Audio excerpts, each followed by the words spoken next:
You are unmuted. Welcome to the Planning and Zoning Commission meeting for the town of Telluride, Thursday, August 20th, 2026. Sorry for the delay. It is 5:40 that we are actually starting. I'm going to call to order and roll call. Peter Dante's here. Angela, aye, Chair. Kathy Green. Todd Brown. Lisha Benton. All right, in the room, we have, for staff, we have Ally Staton, Kristen Clothier, and Piper, hello. We have Dan Enright, our liaison, couple of public. Miles Graham with the comp plan team. Okay, very good. And Sam? Sam Schlepworth, arborist that works in town. Great, thank you. So, and I think we have a few people online, hopefully. That's great. Angela, we have Ben from Logan Simpson on the comp plan. He's online as well. Online, okay, very good. Approval of minutes, July 23rd. I'll entertain unless there's issues. Kathy? I move to approve the July 23rd, 2026 minutes as presented. And second. Todd seconds. All right, any discussion? All right, Kathy? Yes. Todd? Sorry. Todd, yes. That was good timing. Lisha, yes. Peter, yes. Angela, yes. All right, staff announcements. Certainly. Again, to the public, thank you so much for your patience. We had a few technological difficulties that we were able to sort out, but it took a few minutes. So thank you. The one thing I was going to mention, Angela, if this is the appropriate time, is the additional meetings that we had proposed for this group. I was going to put a slide up to show those dates and have Yep. that conversation, if that works for you. So let me Sure. do We that. will cover other items. They're primarily for trees and comp plans, which we are items which we are discussing later on in the agenda. Yes. Go ahead. But let's talk about the extra meeting dates. You all were wonderful to get back to me. Speak To up just a share, sure. Okay. You were all wonderful to get back to me to share your availability. And here are the dates that were proposed. We have plenty of participants who are able to attend each of those special meetings. So it's September 10th, October 8th, and November 5th. Excuse the December 17th, that's a regular meeting, so I should have colored that green. But 3 additional meetings. At those meetings, we are going to have comprehensive plan work sessions and land use code amendments, sections 3502 and 3505, so landscaping and tree ordinance discussions, so that we can offset those meetings from our reviews of project-specific items. So as long as everyone feels comfortable with September 10th, October 8th, and November 5th, we'll move forward with those. I think Angela is not able to attend the September 10th, but we do have the comp plan team available to facilitate a really in-depth discussion on that date. So I'm hopeful that we can move that forward. Sure. Talk about. I made another plan for that night that I don't think I can I don't think I can undo. So I won't be at that Okay. meeting if you meet then. I thought since we didn't need one in August that we wouldn't need one in September. So that was a bad guess on my part. Sure. How about anybody else? I don't have any conflicts that I'm aware of. I was just gonna ask, what are we doing at these meetings again? Is this for comp plan? Did you say, and I missed it? Yes, sorry, Okay. I did say, so it's for comp plan and for land use code amendments for the landscaping and the tree ordinance. So kind of focused on those. There'll be shorter meetings, but deeper dives. And I do have the comp plan team. They were available for 10th, but maybe wanted September 10th is because we're running into some big community engagement events that come later in September through October. So I just want to keep that moving. Even if it's a smaller group, it might be worthwhile. I'll be remote, but I'll be there that night. Great. I might have to be remote on the 24th, but I can be in attendance, which is a regular meeting. Great. And I may be remote on November 5th. Okay, Well, when I get closer to I'll that. be the steady Eddie. great. Thank you, Peter. So I think my question is, are we comfortable, Chair, moving forward with September 10th, 3 members of a work session, just we can further the comp plan, or do you want me to try to reschedule that extra meeting date to another date that works for the comp plan team? I personally would love for you to reschedule it, but since neither Angela nor I will be here, Todd, you're here in person on the 10th? No, I will be Okay. in Junction. Okay, then there's really nobody to run the meeting, so you might want to think about, I can't imagine that I'm not available on the 17th, but I'll peek and see. Okay, 17th. And Ben is on and I think can check the greater Logan Simpson team schedule, but I could make the 17th work. Okay, Okay, That's the day we get back. okay. does that work? I won't be available, but Okay. no. I wish I had more conflicts. That's all I can say. So it sounds like I have. So you will be able to do that. I could run that one, yeah. Hey, so maybe we'll look to that. I won't commit to that in this meeting because I need to check with the rest of the Logan Simpson team, but knowing that that's an availability, we can consider that. And we'll speak to why that meeting is important Right. shortly.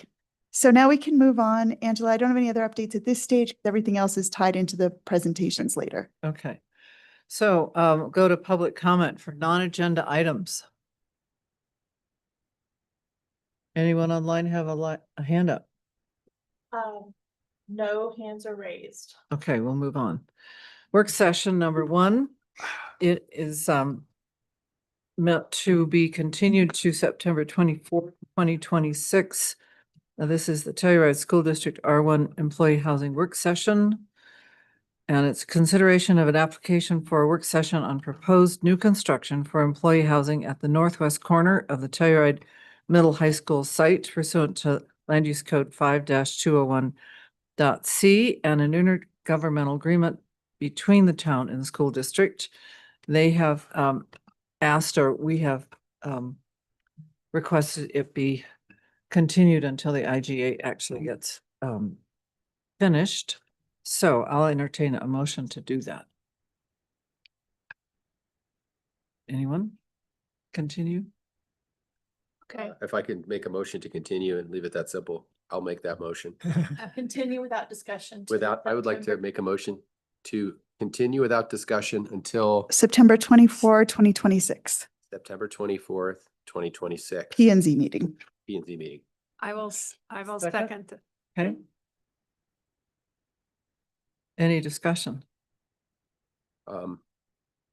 So this IGA is being worked out. Yep. It's not something we're a part of. No, the IGA is a town What's town council agreement, and it's on behalf of the town and the R1 school district.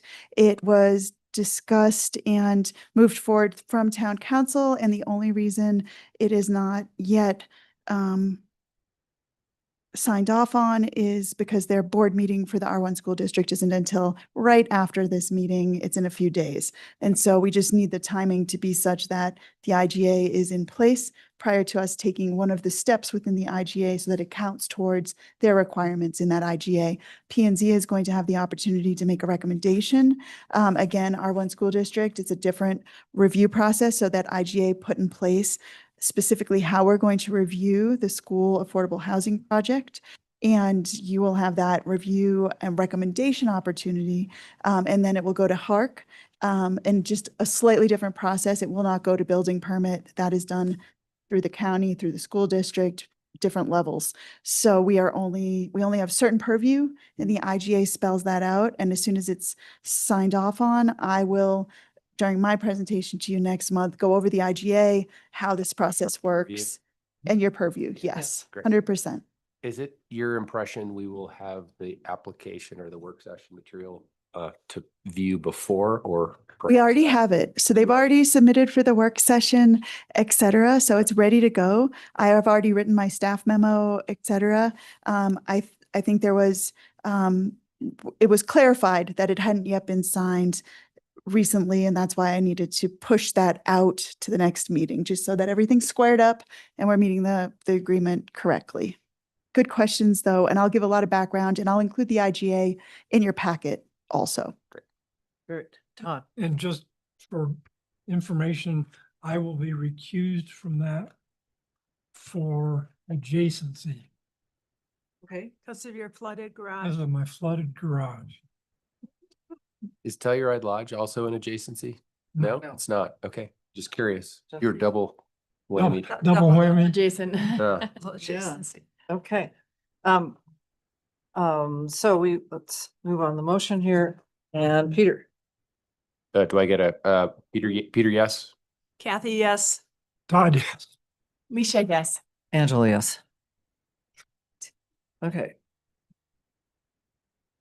Public hearing item number 1 here, also continued without discussion.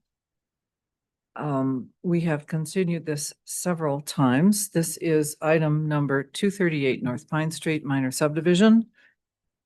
It's consideration by the Planning and Zoning Commission of a minor subdivision pursuant to Land Use Code Section 6-403B to subdivide a parcel of land of 7,500 square feet or less to create 2 lots. That is being continued to, So we are going to continue this one to October, and what I did let the applicant know is that we would do this, staff's recommendation to you, it's your determination, is to continue this one more time, not to September, which was the request of the applicant, but to October, to give them time to be ready to move forward at that meeting. And otherwise, I would recommend that we have them withdraw. Getting it out of And the way. yes. So, but Because they're just giving them taking one up more space. opportunity, Yeah. which they have all responded and said that they will be ready to move forward and at that time. So we're just going to give them a couple months. And then if they aren't ready to move at that point, we will request a withdrawal. Thanks for that clarification. Certainly. Do we want to make a motion and then discuss? What is the date in October? 22nd is our regular meeting that month. Thank you. Yes, Kathy, Okay, I move to approve, to continue without discussion. to continue, sorry. No, not to approve, to continue the application for 238 North Pine Street, a minor subdivision, to our regular planning and zoning meeting of October 22nd, 2026. Second, Todd seconds. okay. And now discussion? Anything? Kristen's clarified the parameters that we're expecting of the applicant. So Kathy, Yes. Todd, Todd, yes. Leisha, Misha, yes. Peter, yes. Angela, yes. Okay, thank you. Moving right along. All right, we're into the work session phase here. Comprehensive plan status, update, input, and next steps facilitated by comprehensive plan consultants and staff. So I am thrilled to have Miles Graham here in person with us, and also Ben Osterling is remote, and they are both going to facilitate this work session to provide you with updates, to talk about next steps, and to seek your input into those next steps as we move this process forward.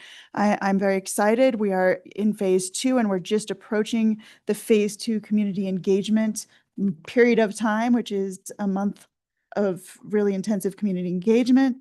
As we work towards goals and objectives, they will cover that in detail, but really that momentum right now, they've been doing a lot of work behind the scenes as a comprehensive planning team, and now it's coming back into this realm, into the public engagement realm, working also with town council, having work sessions with them along the way. And Miles and Ben will provide lots of exciting updates as we move this forward. So Miles, welcome. Thank you, Kristen, and thank you for having me. As Kristen mentioned, we've got Ben online here today, and we're going to walk through an update on the comprehensive plan process. I think the spoiler alert may be that this is one of the most important upcoming milestones in the planning process. Before we get to the point where we have a draft plan, what we really want to do tonight is discuss some of the community outreach that will inform the policies and the goals that go into that draft plan. So that's the spoiler alert that I wanted to give you all on why we're here tonight, to really get your feedback on how to make that outreach successful. And we'll walk through some of those details here. So I'm going to share my screen and we'll walk through a little bit of process, and then we will also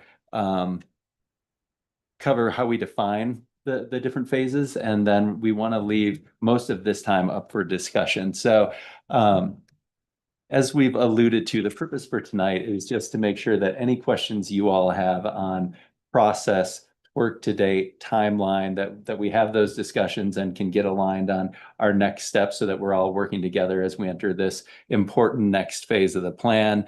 To do that, we'll discuss some of that work to date that happened in phase one, the community engagement and the existing conditions work. So we've left some time for Ben to cover that tonight. But the big thing is, as I had mentioned, is to really build some momentum and define what a successful community engagement strategy looks like for this next phase. So our agenda follows those three key objectives. I think we have about 60 minutes, but I want to do a time check, make sure everybody's okay with that. We can hustle up if needed. Yeah, we have some folks in the room who are here for the next item, so let's make it move along. Okay. Well, we're here at the pleasure of the commission. So we've budgeted about 60 minutes to get through process and schedule, what we've heard today, a snapshot of those existing conditions, and then leave some time for discussion. I think, Ben, we can probably hustle through some of the existing conditions, phase one things, and get to the phase two work. But again, you hustle us up or ask questions as we go, and we'll dive right into it. So Ben, do you want to walk us through the planning process? Yeah, thanks, Miles. So it's good to see you all again. Thanks for having me and us. So through phase one, we had those initial kickoff events last summer. So we had one-on-one conversations. We were down at the gondola. We were downtown talking to people doing hillside chats. We were at the park and had our community kickoff event and our first CAC meeting as well. Since then, we've also had our questionnaire one. And so I'll actually kind of run through some of the things we've heard in a little bit through questionnaire one. And some of this stuff may be familiar with you, but we just want to do a quick reminder of where we're at and what we've heard so far. We are currently in phase two. And as Miles and Kristen have both mentioned, we're about to do a really big push towards the end of September. Starting with the end of August with another set of public engagements doing our land use labs, really diving now into goals and objectives. That first phase was really confirming those visions and values because there's so much work and put into that first, the 2023 visions and values document that the town put together. So making sure now that we know where the community stands, how we can actually implement some tangible goals and objectives through the comp plan. And then finally, we'll do a questionnaire two, also with that movement. And then as we move into late fall and into winter, so December, we'll be looking to do some more meetings and touch points, but also bring the plan, a draft plan, to the public for them to review and kind of do that plan showcase celebration, and then hopefully have approval in the wintertime. And just to kind of reiterate some of the things that we've been hearing. So phase one foundation, as I mentioned, we are really reaffirming those community visions. And so that was from the 2023 plan, and we're building upon those principles of livability, which were economy, environment, housing, infrastructure, and community. And so we had questionnaire one, which is we asked the community how they felt about the vision and values, and then also a little bit about what components they really wanted to emphasize or might have been missing. And so we can really build off of that in existing conditions and these next set of public engagement events. We had the one-on-one community conversations. So we had a touch points in July and in the fall and October where we actually sat down and had community interviews one-on-one. Again, we were around town at the gondola, we were at the park, and we were at coffee shops talking to the public. We did our community kickoff event, had roundtable conversations as well, and then also our community advisory committee meetings, which we are planning to have more on coming up. So from what we actually heard, so just from being in person, so this isn't including everything that we've heard online, but from our in-person engagement, we've talked to about 480 people.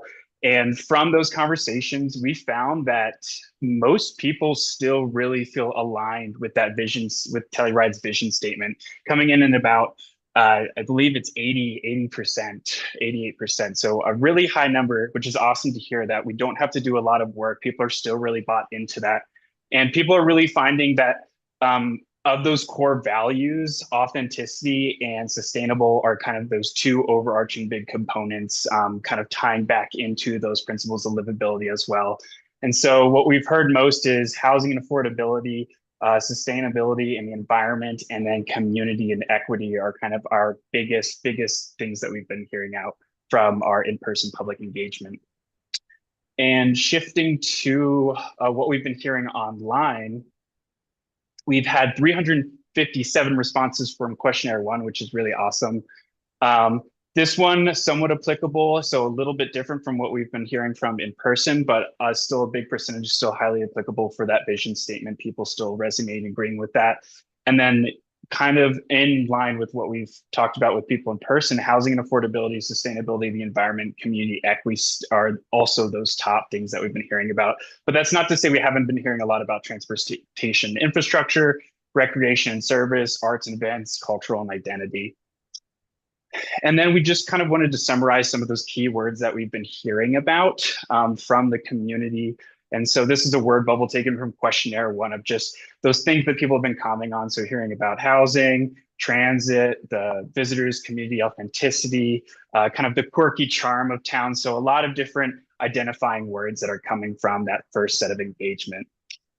But that all leads us to back to those principles and those principles of livability. And so what kind of came out from all of that are these main topic themes where we have infrastructure and housing. And so what we're hearing from that category is really looking at improving bike infrastructure, pedestrian safety, investing in climate resilience, making sure that utilities are not susceptible to certain environmental factors, reducing congestion, and then of course housing affordability, a part of that infrastructure, looking at different incentives to maintain maybe smaller units for locals, ADU incentives, etc. And then community, looking at authenticity, character, livability, community retention and equity. We've heard a lot about balancing growth with historic preservation to protect Telluride's character. Key amenities and cultural spaces. So looking at how we can create more spaces for that serve the local community as well. Strengthening equity and civic engagement through outreach, inclusion, and that really ties into a cross-cutting theme that we've heard about, which is that governance and inclusion planning. So just making sure, and we've been hearing that people would just love to have strength and transparency and inclusivity by aligning decisions with community priorities and expanding engagement to underrepresented groups and fostering that regional collaboration on shared challenges. And then from environment and recreation, we've heard a lot about expanding arts, cultural amenities, creating spaces for festivals, theaters, and creative hubs, building upon the really strong foundation that Telluride already has, adding trails, making trails more sustainable, management. Respondents also urged advance of the climate action with green building standards, congestion, and energy taxes. And then finally, an economy, balancing tourism and that local support, as I kind of mentioned in that community element as well, kind of looking at the balance between tourism spaces, but also spaces for community to go and get, services and goods that they need and they can feel like they're being supported as well. So creating that tourism strategy, but also prioritizing residents. So I know I kind of flew through that, but that's kind of the main things that we've been hearing through the first foundation, the first phase. And so what's really great is we are going to be releasing soon to the public a summary of all of that. So you can kind of spend a little bit more time in understanding kind of the breakdown from that questionnaire, what people have been responding to. So we have a phase 1 summary story map that goes over those summer events and those fall events that we did last year. So that will be releasing soon, hopefully the end of August, beginning of September. But what we'd like to kind of spend a lot of our time on now is the existing conditions that you've heard a lot about. So I'm actually going to share my screen and run through this. And Ben, before we do, I wonder if we pause here because Yeah. that was a lot in a short amount of time. And I wonder if the commission has any questions, comments, thoughts about that first phase recap that you heard. And if not, we can certainly move on, but that was a lot of information in a short amount of time, so would love to hear. Kathy? I think it's a great recap of what happened, but I think if we were to do the similar things today, we would get very different answers. You know, this all started, some of it started last November, December, that's called a drought and no snow. But what really started was in late June, we started having wildfires, air quality issues, mudslides, and floods. And I don't see those words in there anyplace. And I was trying to listen. I can't quite read from here. I should have brought my binoculars. I don't see a comprehensive word that takes those in, because I think a lot of full-time locals and part-time locals are very concerned about those issues. We had kind of many days, we didn't even have wildfires that close to us, and we had many days when it was pretty uncomfortable to be living here. And Kathy, I think that's a very important thing to call out as someone who lives just west of town on the Mesa. I mean, I'm acutely aware of all of those issues, and a lot has changed in the last year, which I think is an important lens to be looking through as tonight we structure our strategy around this next round of engagement, so we can see what's changed and really lean into some of those things. And I pulled this word cloud back up because I saw some affordability keywords. But you're right, there was natural hazards, those kind of things weren't on the community's radar at that time. So I think that's really important calibration as we look at this next phase. Yeah, Todd. And another quirk that has come up, you heard it in the gondola. We've got a bunch of people who come out at the 11th and a half hour and complain about things that they haven't heard, but it goes into that authenticity and the service of government to the public that as we look at large community projects, we're getting a lot of pushback about the need for them and the affordability of that for the community, not just the people that are going to live in the housing, but can the community afford these things? And that's not a foundational piece of the vision, but it's something that we're going to have to pay a lot of attention to in the comp plan. And Todd, I think that's a great point. And one of the reasons that I love working on comp plans from around the state, we're just wrapping one up in Pitkin County right now, and we've done the Crested Butte Community Compass, and it gives us an opportunity to acknowledge those very real development pressures that a lot of resort and mountain communities are feeling. Certainly here at home, we're not immune to it, but think about, what do we love about this place, and what are those shared values, and where can we find things, even if they're small things, that we agree upon, so we can use that common ground to build some trust and a vision for in 25, or more years, what do we want to see more of? What do we want to see less of? And think about that big picture. And that's what a comp plan, I think, really presents as an opportunity for us, especially as we get into this next phase about prioritizing our goals and our policies that will set up the implementation of this plan. But this plan should be a policy level visionary document for managing those pressures we feel today, but also really defining the values and what we love about this place for the future. It's more about how to keep them. Anything else? Yeah, thank you for those comments. Yeah. Any other questions on some of the reflections of what we heard in that first phase, or should Ben walk us through some existing conditions, and then we will come back, Kathy and Todd, to those comments when we start talking about this next phase. Okay. Okay, Ben, I think we can keep rolling. Awesome. Do you mind stop sharing and I can then switch over to mine? Thank you. Piper, I think we may just need a little pop-up to be closed. What do you need? There's a little Click pop-up. that. You need for to us click allow. You tried to share before you were not shared. Okay. Only one person at a time can share. Can Then we people? gotcha. Awesome, thank you.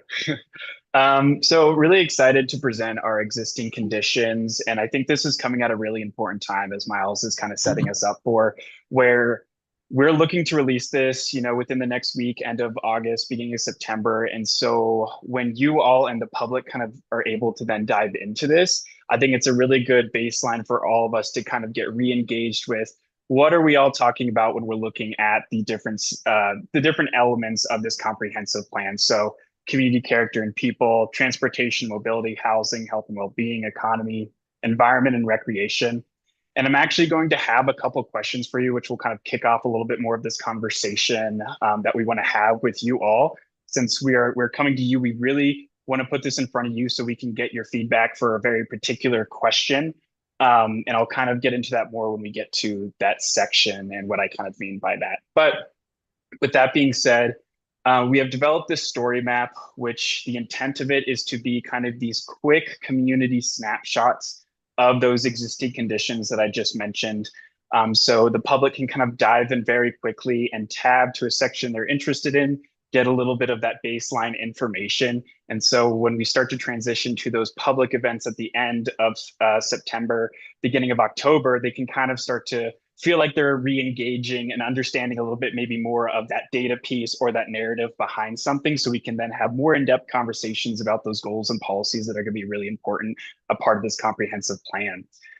So I'm going to go through this really quickly because really this tool is for you all to spend more time and read when it's out to the public, and so to kind of get more into that narrative piece. But I do just want to kind of go over some of those snapshots and then the questions that I have with you. So this tool it's really easy to use. It's just a scrolling platform. And so we start off it by kind of explaining why this plan matters, why it's such an important part to get involved with the comprehensive plan, because it's that long-term roadmap establishing those goals and policies and priorities for decisions over time. And especially when we're looking at things, as you all have mentioned, of these natural events with wildfires or drought or et cetera. How do we land use plan? How do we have goals and policies to set us up to be sustainable? So we actually have the 2006 master plan linked to this button that you can click and go and familiarize yourself with if you want to kind of read the last update that was in 2012 and kind of then set yourself up to understand where we're trying to go with this comprehensive plan update. We start out very generically with just some regional context. So just kind of looking at where Telluride is in the region. So part of San Miguel County, obviously, right in that Box Canyon, just giving a little bit of information about how many residents live there and the actual size of the town. But community character and people, and I'm just going to let this slowly kind of scroll and you can kind of start to see how it's formatted, is really getting at who lives here, who are the full-time residents, what are the demographics that make up the town, population trends, kind of comparing to San Miguel County, so you can kind of understand the influence and impact that Telluride has in the area, while also getting little snippets of kind of the specific demographics that make up Telluride. And so this format is supposed to be hopefully a little bit more engaging and quick, so people don't feel overwhelmed with a ton of information. Again, short narratives with graphs, photos, and then some maps displayed without. We also go into the huge workforce that also commutes into town. So not only looking at who's in town and full-time residents, but also who has a big impact, who comes into town. So looking at commuters, where they live, where they're coming from, and also just the economic impact that Telluride has in the region as a really big hub.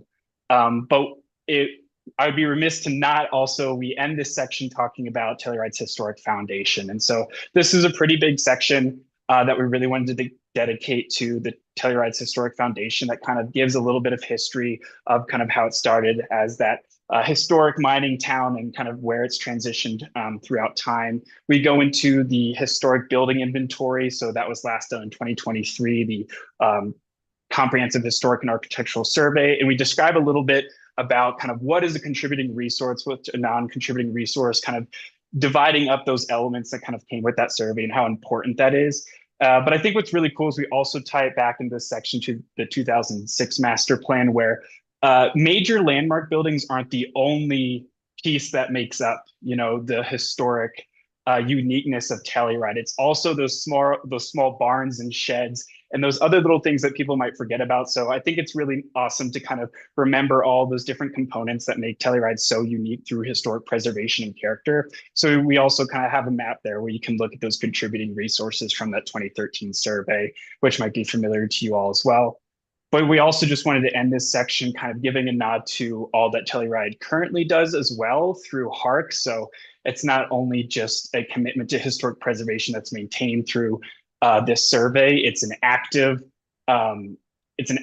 process where HARC oversees development alterations with the historic landmark district, and it kind of goes beyond regulation. It's really looking at how do they also plan for Colorado Wildfire Resiliency Code? How does that intersect with the building forms of Telluride? So just giving a little bit of where it's all at today, from how Telluride started, what the survey kind of picks up from that physical form, and where it's at now. And then I'm actually going to stop here because we also feel that this is a really important part when we release this to the public, to re-engage the public and get some social data from them. And so I want you all to think about, and I can kind of stop at each section, and I won't spend a lot of time because Miles is going to facilitate a deeper conversation at the end. But what we would really love to do is, after each section in this existing conditions, so after someone reads community, character, and people, they're like, okay, I read all this information, what now?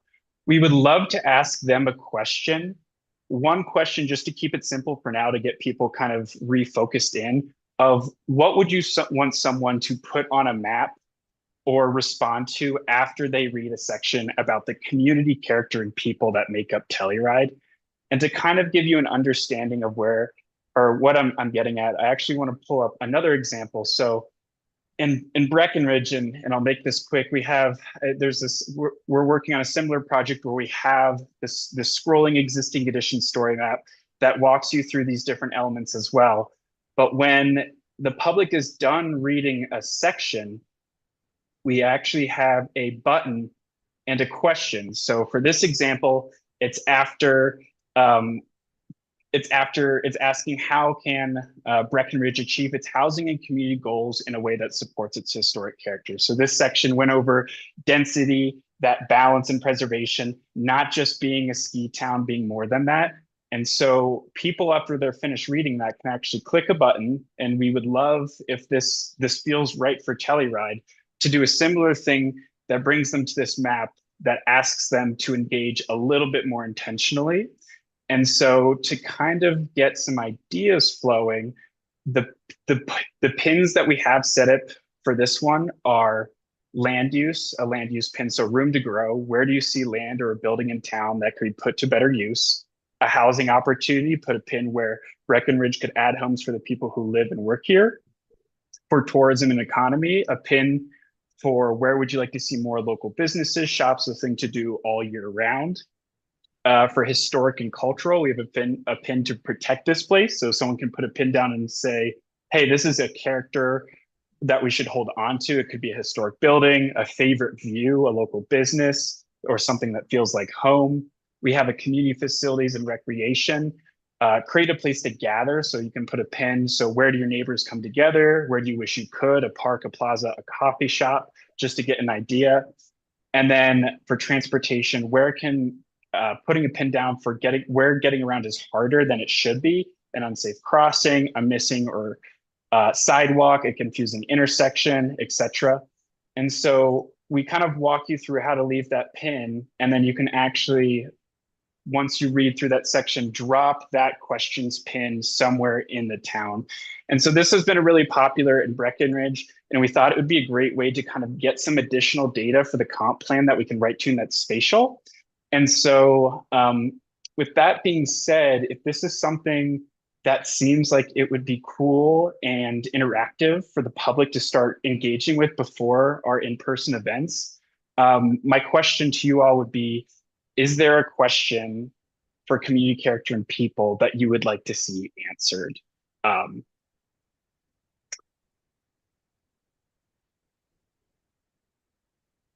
love the idea of the pins. That was really cool. So, and maybe the Breckenridge questions are our questions. I don't know that they're any different. I'm looking at what's on the screen right now. This is a little bit related, a little bit not.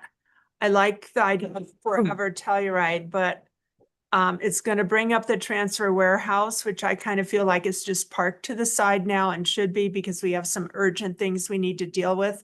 But I get attacked, even though I've never been on Telluride Arts, all the time to tell somebody what's going on with it. I have no idea. Go ask, Jessica. And I'm like, we're having floods, we're having fires, we're having, dysfunctional employee housing, we're having all these other things. I think it's just parked and they're just like going off like a volcano. So I would get rid of that slide in a second. That's great feedback as we go into this next phase of outreach. And what we wanted to do, as Ben said, is get some of your immediate reactions to what you just saw. But then when we come back at that date, we're trying to reschedule in mid-September, come back with a mock-up of some of that geolocated stuff for Telluride in a beta version to get your feedback on it, so we can refine it, tailor it to our community, and then launch it to the greater public and community. And one thing before we go to Todd is, you can see how this works really well digitally. It also lends itself really well to some in-person engagement where we start to see, where do you love? What would you improve? What do you want to see more of? What do you want to see less of in the future? So this kind of thing can be really good online, but it also translates very well to the in-person conversations, which are obviously very important too. Sorry, Todd. Two thoughts here. Going along with what you and Kathy were just talking about. And Ben, can we geofence some things so that we don't get 50% of the respondents saying, yeah, let's put housing on the tailings pile. Yeah. Like nothing to go on it. Nothing's going there, despite how many people wish they could. Yes, and Ben, you can elaborate on that, but we can put some guardrails up. Yeah. For any good community conversation, we want to establish some boundary conditions. Yeah. Well, those always create other questions about, well, why not? And then that's not what we're trying to do here, but Non-productive. yeah. The other, and I was trying to read as you went through the demographics, and it's too far for my glasses, but did we say anything about the makeup of the inhabitants of the community? I didn't see any. Yeah, there was a Ethnic. slide about demographics or age There groups or was a- something. There was age, but nothing about, And you've only gone through Ethnicity? one tab so far, Ben, right? right? Okay. What's your point though, Todd? I can't read. It says I race and can't read- ethnicity, What does Okay. that say? And it's, and then at the bottom. what's green and What's and green? yellow? Yes. Yeah. So this is a rate and ethnicity graph. And so it's comparing San Miguel County to Telluride being green and San Miguel County being the tan or the beige. And what are those three? What's it telling us? Nick is at top. Telluride's bigger than San Miguel County? So percent population of Telluride, 95% is white compared to San Miguel County is 84%. Hispanic population, Telluride, 3%. And 11% in San Miguel. And then two races is 2% in San Miguel County and 1% in Telluride. Okay, and we talked about this early on in the process about getting good data. There's no way I believe that our Hispanic population is less than 30% And Telluride. in Telluride. And don't use the census. We know that data is Compromised. compromised. Yeah, it's not, you can't do it. You might have to go do your own or something, but it's not valid. And then we also know why they might be so tiny that they don't show up in something like this. We have Native Americans, we have Blacks, we have Asians, and they're like not even there's not other, there's not something saying that you're not white and you're not Hispanic. We can go back and look to see if we can find some more specific information. It is a little hard sometimes to find very specific breakdowns of everything, and we can kind of rework these sections to be a little bit more inclusive and less kind of generalized. And I wrote this note down, I didn't remember it, and I'm glad you brought this up, Todd. When you showed the population, and now when you're showing this, I would like it to say race and ethnicity in 2026 or whatever that number is, because these numbers change really rapidly sometimes. And we have an unfortunate history of doing our master plans only every 20 years. So we need to put dates on all of these demographics because they might be totally irrelevant when someone's reading them. Kathy, Awesome. very good points. And I think maybe a follow-up that we can do is provide a little methodology on some of the demographics and give you more than just the snapshot that's here, so you can take a look at it. And I hear you on the importance of data. And it makes me wonder, I haven't looked at the recently completed Telluride Town Community Survey, and I don't know if there's good demographics in there that, because that was just completed, we should be making sure we've got the latest and greatest. So I don't know the answer to that question, but it makes me want to look at the Telluride Community Survey and what demographic information was included there. And the school should be able to give you demographics on the people that live in town or out of town, but in the school district, and their ethnicity. I can't say that word. Sorry. Ethnicity. That Yeah. should be, and that's kind of the way to look at the bigger picture. I mean, not that there's a child for every adult or whatever, but it's a proportional thing.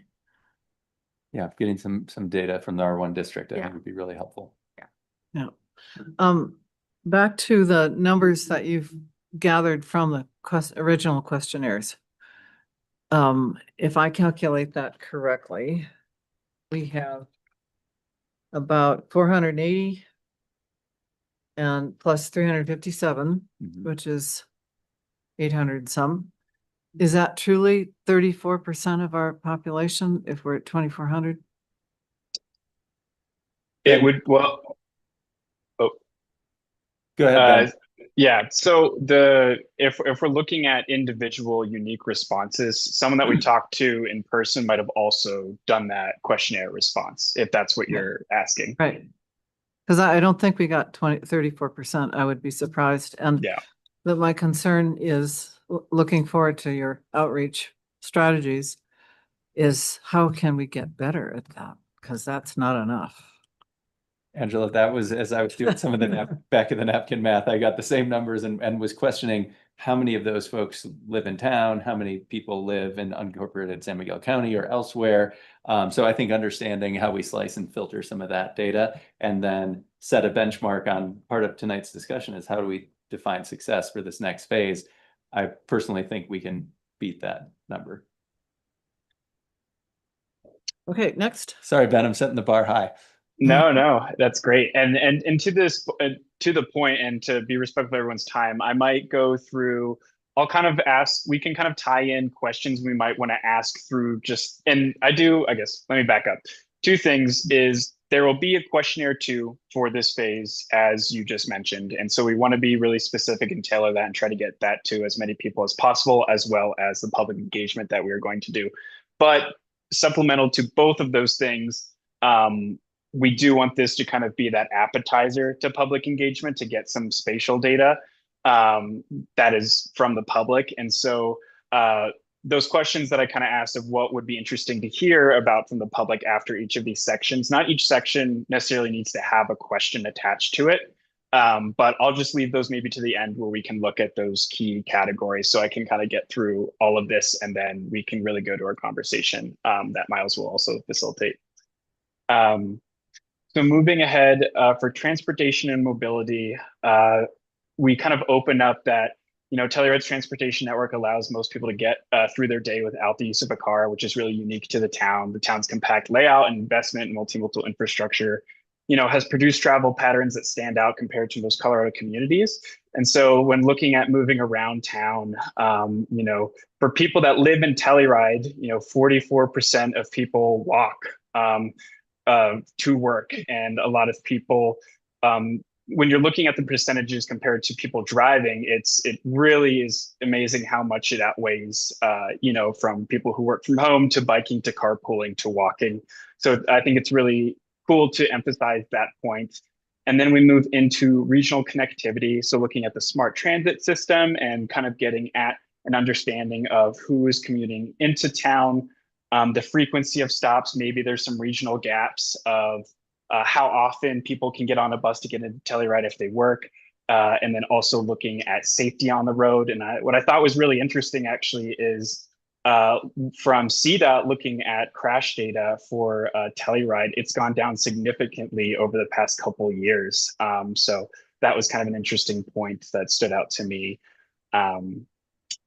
Any questions on transportation and mobility? I think the main picture that you show is mostly cars. I didn't see a bicycle. I saw very few pedestrians. So I think if this is in fact the case, we might want to have a more accurate representation. We are limited to pictures. So if people have pictures, we would love to see them. And I don't want to offer this up to Kristen, but if people have pictures of people walking or biking, we'd love to make this even more picturesque. And if we can kind of get it, or you can email me directly even as well. Maybe that's easier and I can add those in, but we would love more pictures. Yeah, people walking across maybe the front of the screen on a crosswalk, or couple bicycles going in both directions. I don't, that shouldn't be too hard to find, given the numbers. Go ahead, Tom. If I absorb this is transportation in town. Thinking back to the introduction and the piece about it's a working town. We haven't stressed yet, and maybe it's coming up, how many people commute to get here and how do they get here? And then what do they do with their vehicles once they're here? And we talk about that a little bit in regional connectivity, mentioning that 62% of workers are commuting in from outside of town daily. And I think this would be a great section to have one of those questions where we could collect a little bit more personal feedback on transportation and mobility from the public. Yeah, we did a study, it's got to be more than 10 years ago, about how many cars were coming into the spur. And there were more cars coming and going daily than people residing in town. I mean, it's just Right. And I think this puts a finer point on one of the nuances that's really important in our existing conditions, the current picture we have today, acknowledging it absolutely is just a snapshot in time, is we've got a really great mode split where if you live in town, you can walk, it's very walkable. But we've also got, I think, Ben, I heard you say 62% of our workforce is commuting from outside of town, which creates, not only the trade parade that we see coming up and down the valley, but there's a lot of service workers who are also doing the same thing and parking, riding the gondola. So painting that full picture of our transportation network, we know there's two sides to that coin. The mode split sounds great, but we've also got a majority of our workforce coming in from outside the town. So I think that's an important counterpoint. And where they park is important too, because Good point. that's changing. well, it's a big part of the infrastructure looking forward. Yeah. Yep. I would also want to know why our public transportation does not work for them. Just out of curiosity. I mean, some of them are serviced, so they need their cars, but not enough opportunities, not enough stops, not enough frequency. Yeah. Like, how can we improve? The American mindset. Yeah, maybe. There's that. That's, And that could be an option. To fight. It's an intersection with smart. Mhm. And I think it's really different now that we have e-bikes. They go so fast and they don't stop at stop signs or whatever. It's, it makes driving your car when you need to very difficult. And I think there's more bike usage because of that, but it's also, we have a shortage of bike parking and we have a lot of near misses on, crashes. I'm glad CDOT thinks we're safer. I think we're less safe. That's me. That's just accidents. It's not, Near misses, yeah. not safety. Safety, yeah. And I'm sure that our registration files have this, but do we know like the breakdown of EV vehicles, hybrids, like what kind of makeup of the vehicles they're using? It's a good question. I don't know if we have that, Ben. I Anybody? have to check with Back? I have to check with our transportation sub. I'm not aware of any off the top of my head. But I think what I'm hearing, and this is why this conversation is so helpful for us with the draft existing conditions that Ben's showing. And Ben, correct me if I'm wrong here, but this feedback will help us, tell that story to bring forward some of the nuances that are in the existing conditions data. So this feedback is helpful. Yes, Ben? Yeah, totally. Well, and thinking back again to the introduction piece and the working town, and we showed the concentration of business in town, in Mountain Village. But we didn't show where all those workers came from in the surrounding counties.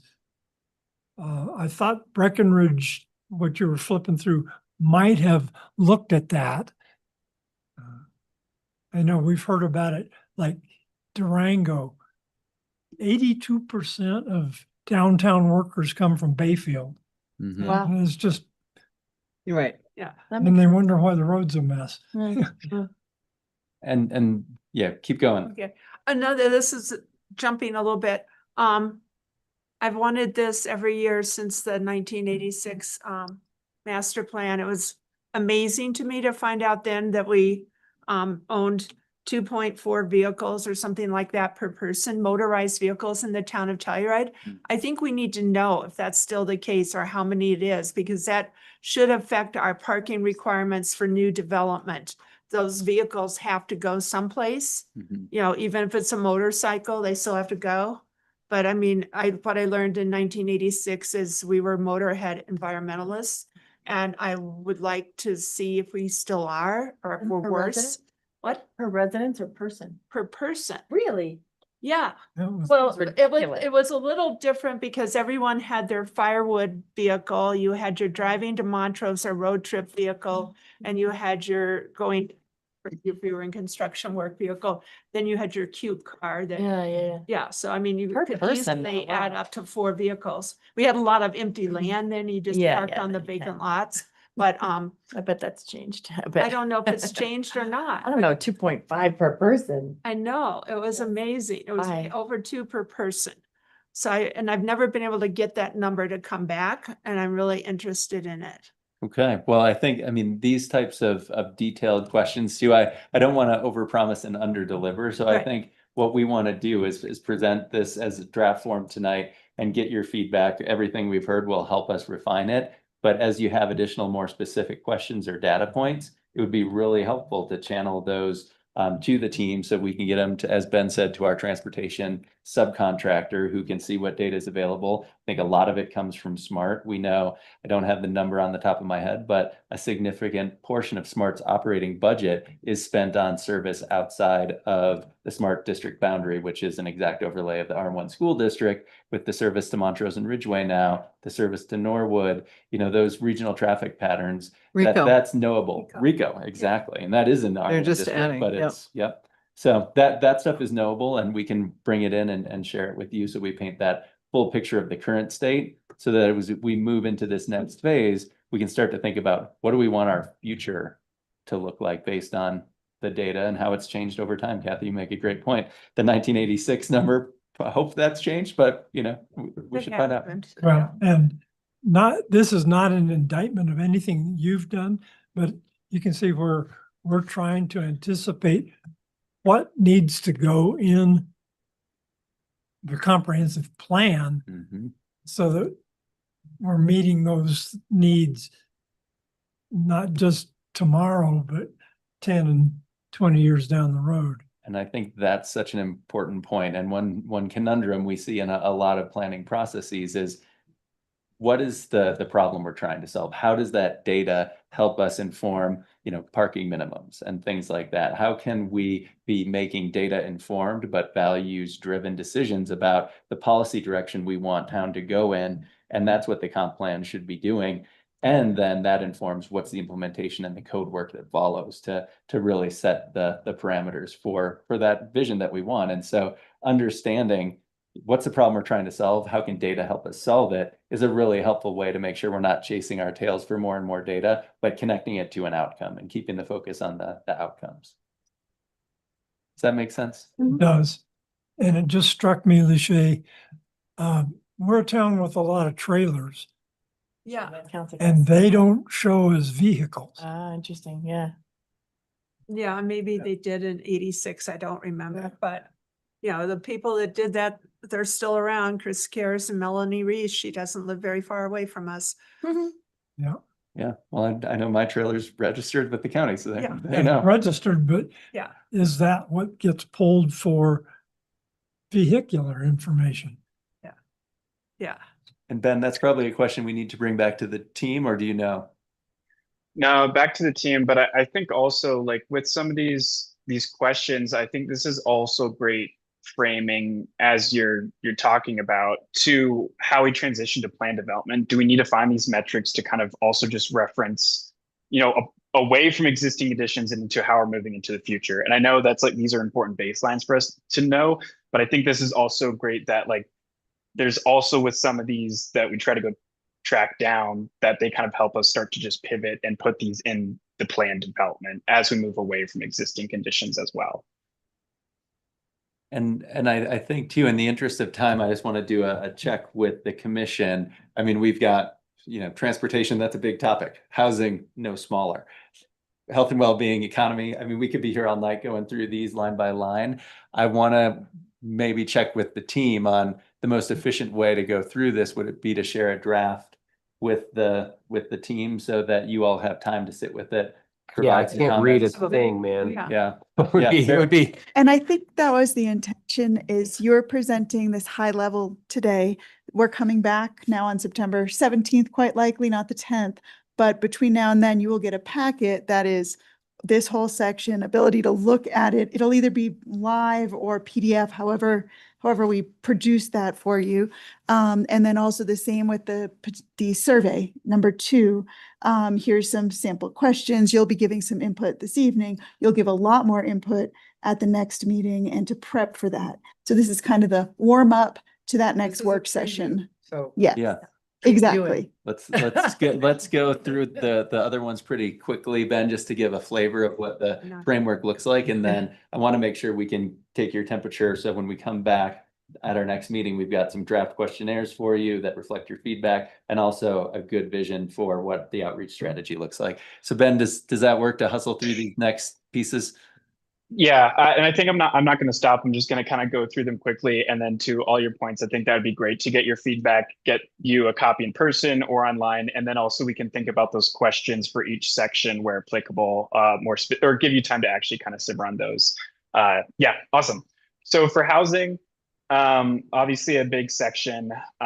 We kind of first start with kind of what has been the activity recently for residential building permits. So looking at new single family, new duplexes, multifamily ADUs from 2019 to 25. So we pull those from the building department just to kind of get a flavor of what's being built recently. We go in current housing stock and comparing that to county units. So looking at the stock for single family, multifamily, attached, mobile for Telluride and county. We look at housing units and occupancy, breaking that down and understanding that year-round versus that seasonal and vacant, but then also comparing that to Mountain Village, Norwood, and the county balance.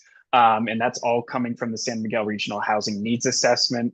And then, of course, we also have a section on deed restricted housing and all the wonderful work the town has done to date, and actually mapping where those units are and comparing that to rental units, but also ownership units. So that was a new data set that we kind of were able to make live in terms of, there was an Excel sheet, obviously, or recordings, documentations of it, but to kind of actually see that footprint on the ground in Telluride is really cool. So we just have these these bubbles splitting up the rentership versus ownership.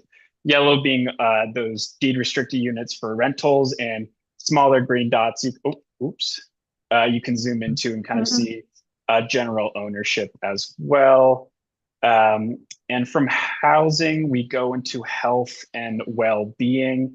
Health and well-being, we looked at the Tri-County Health Needs Assessment from 2021 to try to get an idea of kind of those topics that are facing the community, but also looking at kind of the public facilities in Telluride, just kind of showing, even in such a small footprint, how many resources there are, from the schools to childcares to clinics to even dentists, just to kind of show those different places in town that Telluride has as a complete community.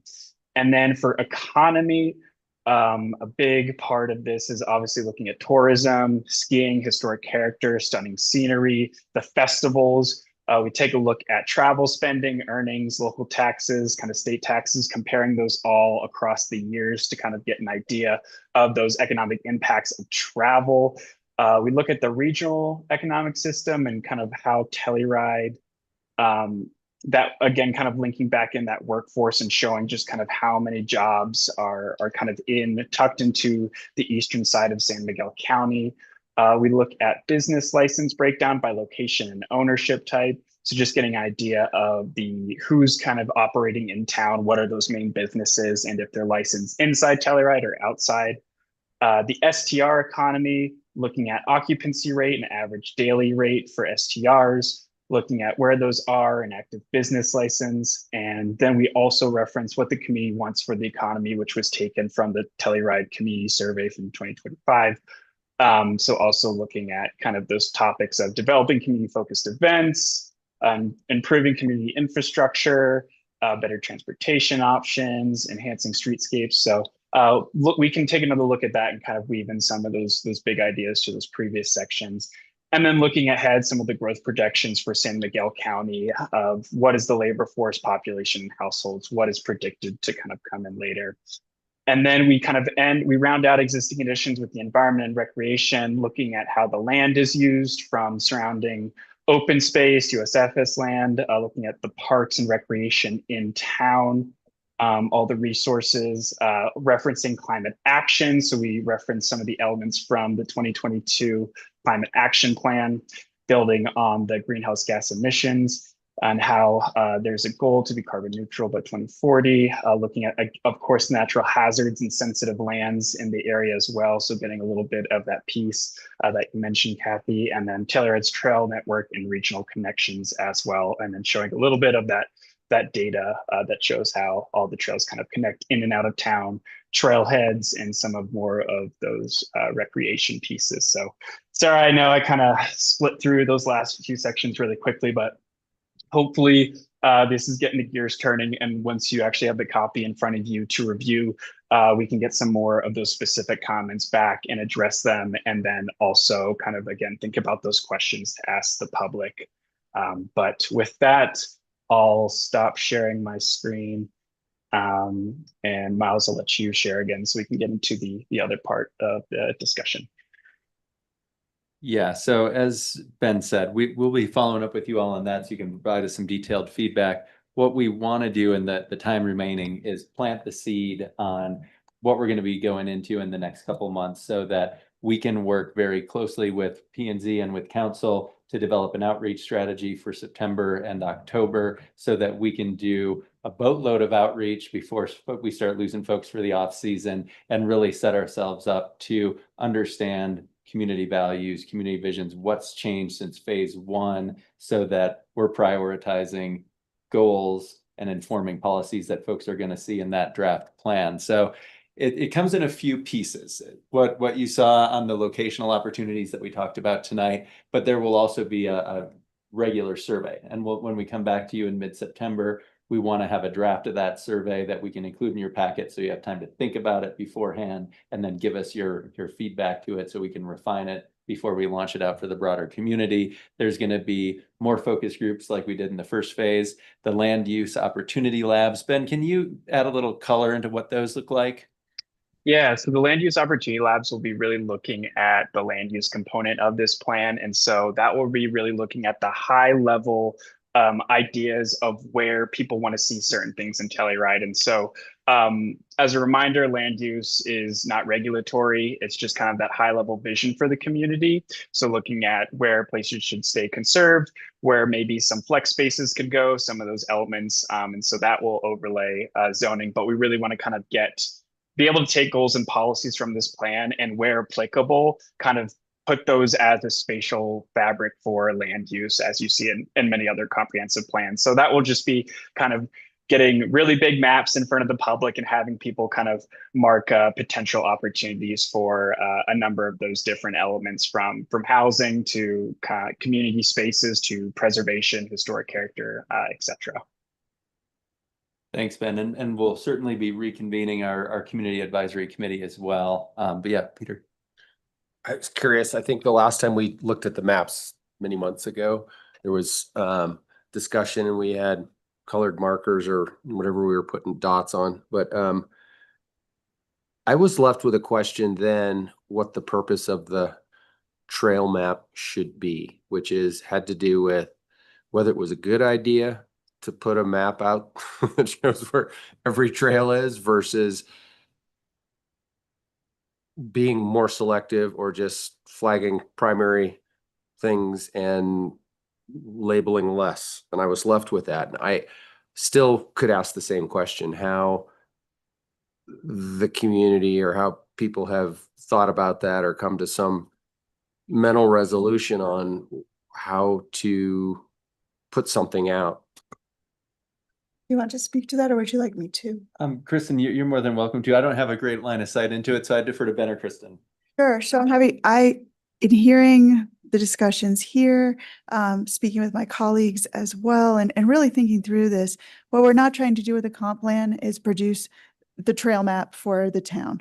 What we're trying to do is take data and be able to use that to make decisions for the future of the community. So I think what I arrived at, and I believe where we arrived as a collective, but do share input if this isn't the right direction, is really primary ways of movement of people. So those are the main trails, the main accesses, the main ways we navigate pedestrians, and that the layers are, pedestrians, all the networks. So transportation networks at all levels. So looking at those main areas, not looking at this plan to be other things that other organizations, other entities produce. We're not making trail maps. We are data oriented. So what is going to help us make decisions? That's what we need. And that's the main corridors, the main pathways, the main recreational opportunities central to the town core is how I would frame it if I were thinking about how we approach that, given all the input, and also thinking about how we're utilizing this existing conditions moving forward. Thoughts on that? No, I think that makes sense. I think what I heard you say was sort of focusing on the primary movement and paths mostly in the town and being a little less focused about trying to label every goat path or forest service trail or what have you around the edges. That's, I believe, the direction that would make sense in this context. Again, with other entities, it's tough with comprehensive plans. That's just a great example of areas where we may wish, oh, we had all of these other things. In some cases, there may be other organizations, other entities where that's their primary focus. Ours is really that future planning. And so what do we need? What don't we need? How far do we need to go to have what we need to move this forward for the community? So it's a balance there. And it's a really good question, Peter. I'm glad you brought that up. It applies to a lot of other topics. Yeah, and that's, as I think about this, and you put the growth trends and the desires of the business community for more people to spend more money, but where do they go? What do they do? We can't be all things to all people, but remembering back to a lot of the visioning sessions that we had, both residents and visitors alike were complaining about the density of of traffic on the Judd Weeby and the Bear Creek Trail. And how it's impossible to walk on the river trail without getting run over by something. Mhm. And I think it's a capacity. it is understanding. capacity, and then And are there, what we should be doing, I think, is identifying opportunities where we can spread that opportunity or need to restrict certain uses because it's becoming dangerous. And where we have concentrated, frankly, you look at that one map, we've concentrated all the recreation in one place. Whereas there are other neighborhoods that need it. And that has not been looked at. And frankly, I don't know if we can, because we are so constrained. So where it's identifying how we manage what we have and if there are any tweaks that need to be made as we go forward. And I think you're, Angela, raising a really important, like identifying the gaps in how resources are distributed as well. So we have this many resources, but then what is that distribution throughout town? Is that meeting the needs of all of our neighborhoods, all aspects of our communities? And when we get into that land use piece, which comes in this next step, it's really finding, and I hear you, that's a really important topic, is things are concentrated. How are we making sure that collectively everyone has what they need in close proximity? So thinking about what those needs are and then how we lay them out in the landscape and how we can facilitate that through our planning process. Yeah, nothing. I think we want language that new development should not be blocking access to popular walking spaces. Like Tomboy Road really isn't a trail, it's a 4-wheel drive road, but everybody walks on it all the time. And maybe we've solved it with our north and east Telluride development and our, the other hillside development, but we need to be really clear that you shouldn't just think, oh, I can just block access. I had to fight to get one of the trails that we have there now a long time ago.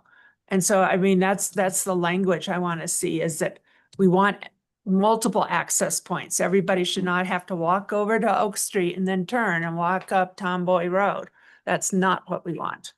So that's a key topic too, and access. If Ben, I know you're taking notes on this session, just making sure as we come into that land use session that access, distribution, and I'm sure that was your intent, but just to flag, these are such important topics. And I hear you, Kathy, there's so many ways to, if we're talking about that movement piece, move people through this community and making sure everyone feels they have that access to important resources. Okay, great. it's been mentioned several times, several different ways. And it was part of our discussion in the visioning piece was, for lack of a better term, carrying capacity. What can this valley hold? And yeah, you can always figure out a way to put another something in, but at what cost to the rest of it? We don't have a methodology as a community for even starting to talk about that. And is that something, I mean, it's something I've hoped for, is part of something that we have in the comprehensive plan. We're not going to solve it. We're not going to answer it in the plan, but maybe getting to that is. Yeah, and carrying capacity is a term that comes up a lot, and I always enter into those waters very cautiously because it's fraught with unknowns and different interpretations. And Ben, I'm sure you've had similar conversations, but one of the things that we've found really helpful in this next phase of engagement, for example, is to start talking about carrying capacity in terms of what are the enabling and limiting factors for the type of growth that we want. And it triangulates, some of the land use labs and also some of the locational feedback that we want to get to understand where do we want to see more of something, where can density be our friend, where do we want to see less of a certain use, and what are the enabling and limiting factors that support that. And it's less about a growth conversation and a carrying conversation and more about an intensity of use and how we manage that intensity, to Angela's point, our capacities. Is that fair? Yep. I have a quick Okay. question, and this might not be applicable, but just curious, since this has been a 20-year gap in between our comp plans, but how much has changed when you look at economy and business on online shopping and Amazon and like, because I mean, Yeah. most of us live on that. A lot. And so I just didn't know how that, if that was a goal and objective to be more sustainable in some capacity for just resources. I don't know. I don't know how you get to that because everybody uses online shopping, but just for like your daily things. Or if you go to Montrose to go shopping. Well, it's a Get a trend. quota. You only get 12 packages a year. Yeah. Exactly. Good luck. They're big Some packages though. cases, And a hopefully they're 12 addressed right and they don't get returned. Well, no, it's not so much about the online shopping. It's more about the type of retail that we have. And if it's not all overlands that we can't go to every day. And if it's more tourism shopping versus It is. it is, yeah. It is. And that's what, Fundamentally. yeah. And that's an important topic. I mean, if one goal that comes out of the planning process is to really have local resources that meet the needs of the community within the community and to really drive the local purchase power, the local investment, et cetera, then we want to identify that and then think of strategies that would encourage businesses that might support and part, the phrase neighborhood serving uses, the community serving businesses. What are those? What are our needs? How can we foster those, incentivize those? Is that something that we want to be doing as a community, which may well be? I'm very enthusiastic about the topic, but how it comes through into the plan, how can we use this plan to then drive action in that direction Yeah. for the benefit of the community long term? Okay. I have two things that are kind of off this subject a little bit. One is early childhood education. I heard you all mention that. We totally forgot it in the 2006 plan. And I was kind of looking at, they're spending 42% or whatever it was of their income on housing and transportation. I want to know how many people with children under, whatever age, it's not just 5, are spending, how much of their money they're spending on either after school education or education before that, because my friends are spending $30,000 a year to get their kid in full-time early childhood education. And so that means one parent better be, both parents better be making $50,000 or $60,000 a year to afford that. And that's a huge number. I'm far more worried about that than I am about transportation.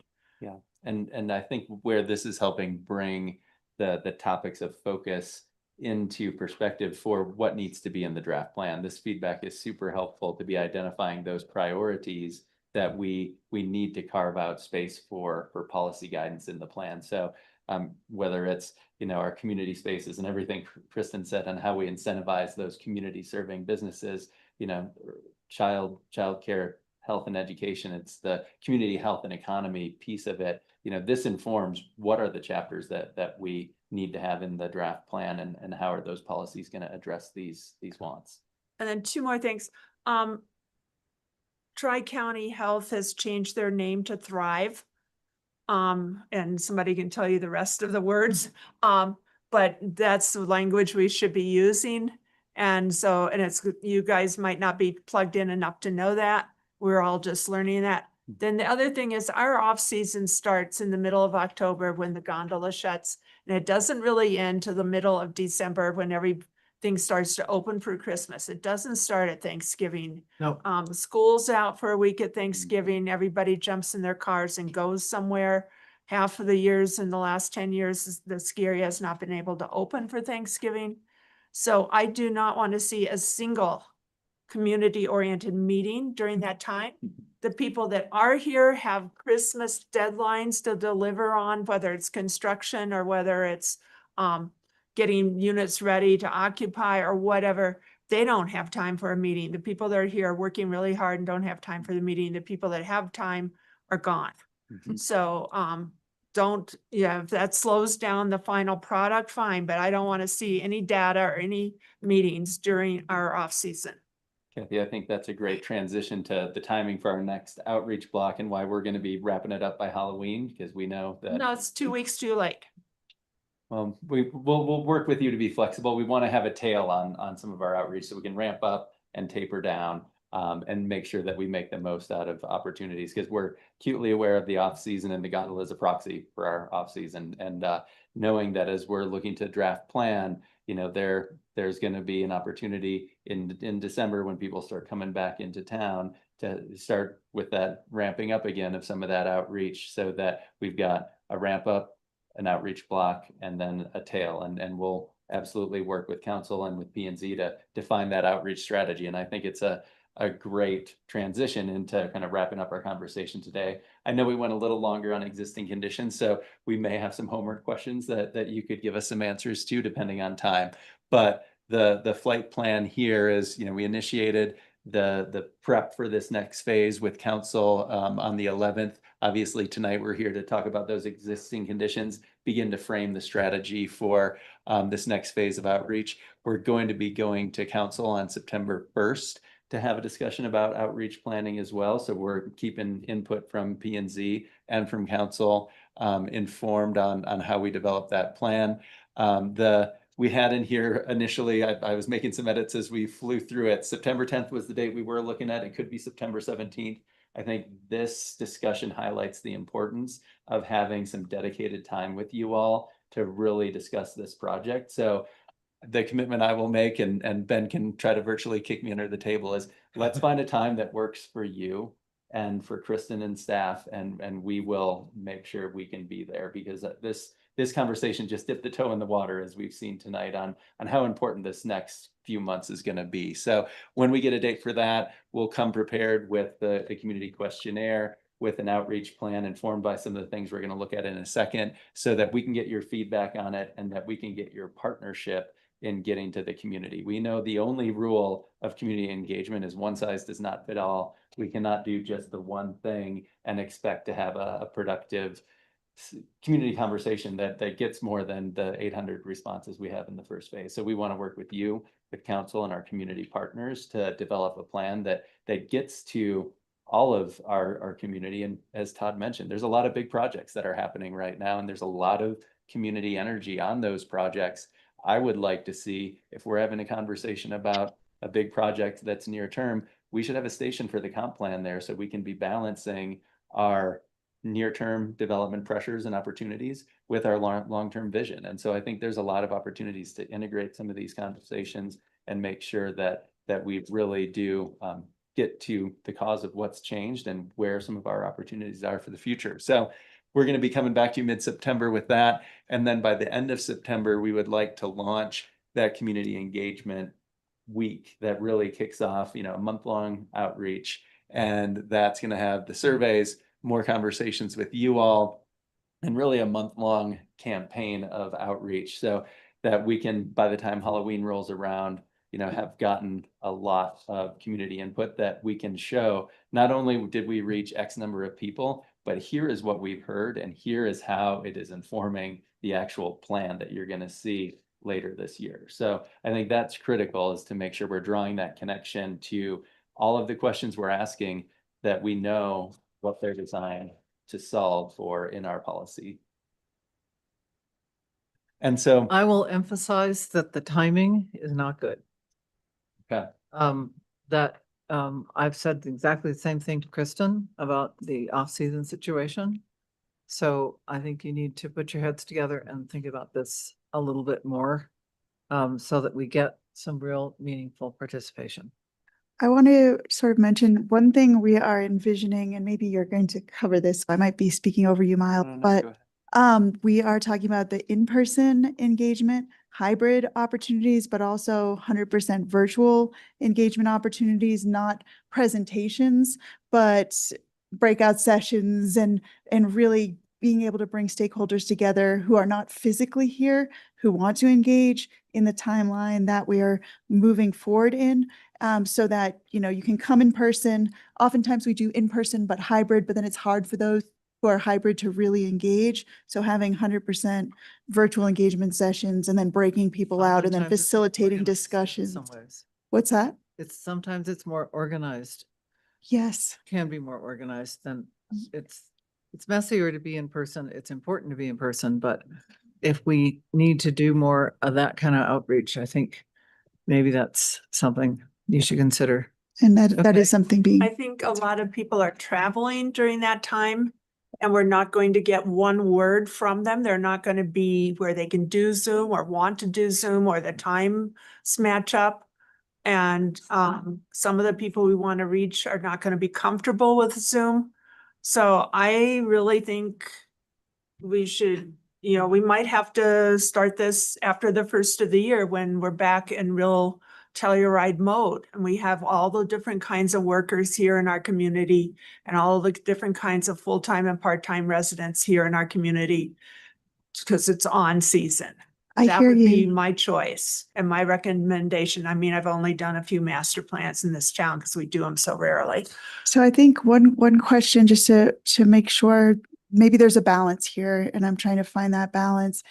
It might be because we're ready to, there's a lot that needs to be accomplished before it's completed. So don't want to wait and then lose time. So what we were thinking is from late September through October, block in-person engagement, all of the virtual sessions, all of these things. That's really focused on the goals and objectives. And then we're picturing coming back and doing, here's the plan, and we can talk about the timing of that. Maybe that can be adjusted. So that's that next step.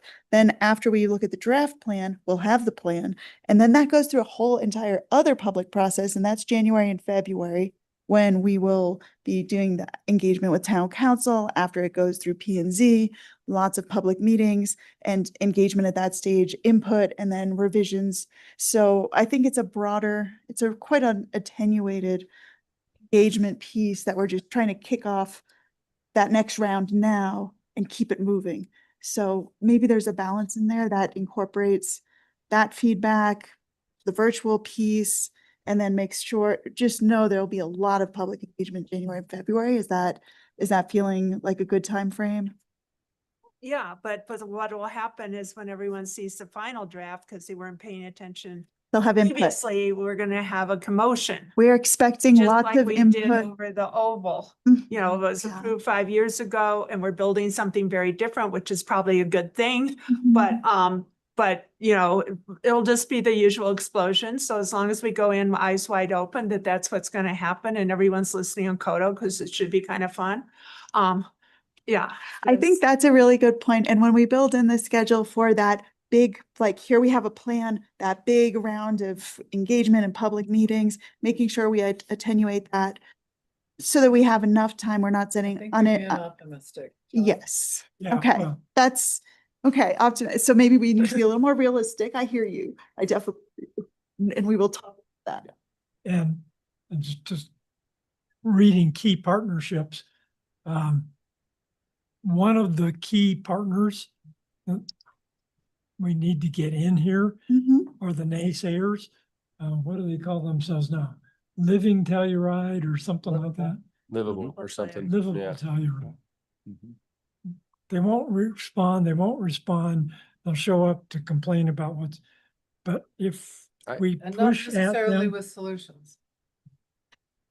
Well, and when we're talking about the stakeholder advisory committee that we're going to be reconvening, make sure that we're taking an inventory of what has changed and how we have the right people in the room and not shying away from the hard conversations. Mhm. That's an important part of this next So phase. it's more to prepare you and to be realistic, because I don't want to see the kind of numbers we've seen. Mhm. I want to see better. Great. Or it's not really a comprehensive plan. Angela, thank you for that. And knowing that we probably bumped up against time, Yeah. I we have. would love to say, we've got some questions here that we would love your feedback on to inform our next conversation. But Angela, I hear you on how we define success. It's a higher number. I don't know if there's any final thoughts on how you would define success. If you could wave your magic wand and it's Halloween, what does this next phase of outreach look like to be? So my successful? suggestion here is that you give us a hard copy of this so we can Mhm. see about We it. will be. We absolutely be between now and give that it next to us meeting. now. Yeah. I mean, Angela's walking off on our great 2-week, 3-week trip, but many of us are here and we have time to read it. It doesn't work when we get it on Monday and it's on Thursday. So give it to it as soon as possible and highlight what we need to get back with answers. I And think we can commit to distributing everything and giving you, especially since we're moving to September 17th, 2 full weeks of opportunity to review. So I know they're still refining behind the scenes a little bit, and then give you 2 weeks if that works. And then you have time at, Yeah, as you. We, have time. we like to know it ahead of time so we can come to Yes. prepared to a meeting so we can make it productive. And it's productive use of your time and your time. Yeah, so this was just the preview, but absolutely to Well, everything you just said. And it's an old consulting aphorism, but Yes. it's far better to get it early and needing work than getting it late with a big ribbon on it. Exactly. Very good point. And that's why we wanted to plant the seed with Yeah. you all tonight. Yeah. And really, forecast out the need for a dedicated work session in September. Where we can come back and go deeper on all of these Yeah. things. But as I said earlier, a comprehensive plan is such a great opportunity to come together as a community and understand what we want to protect and what we want the future to look like. And we're getting to that point in the planning process. So we're very excited to spend more time with you in the next couple of weeks. okay. We're glad you're back. Excellent. Yeah. We're Okay. glad to be back. Good. Okay, thank Can we you. move on? Yes. All right. Okay, Thanks thank for you. having us. Yeah. Thank you. Miles, thank you, Ben. Thank you. Thank you, Ben. All right, our next agenda item. And appreciate your patience. Yeah. you can- In the room. We do take this especially important item that's come before us, land use code revisions, section 3-505. Maintenance, removal, or relocation of trees, discussion timeline and next steps. I think that Kristen has a little bit of a background to present, but essentially, I would just want to set the tone here. Sure. We have wildfire resiliency code that we were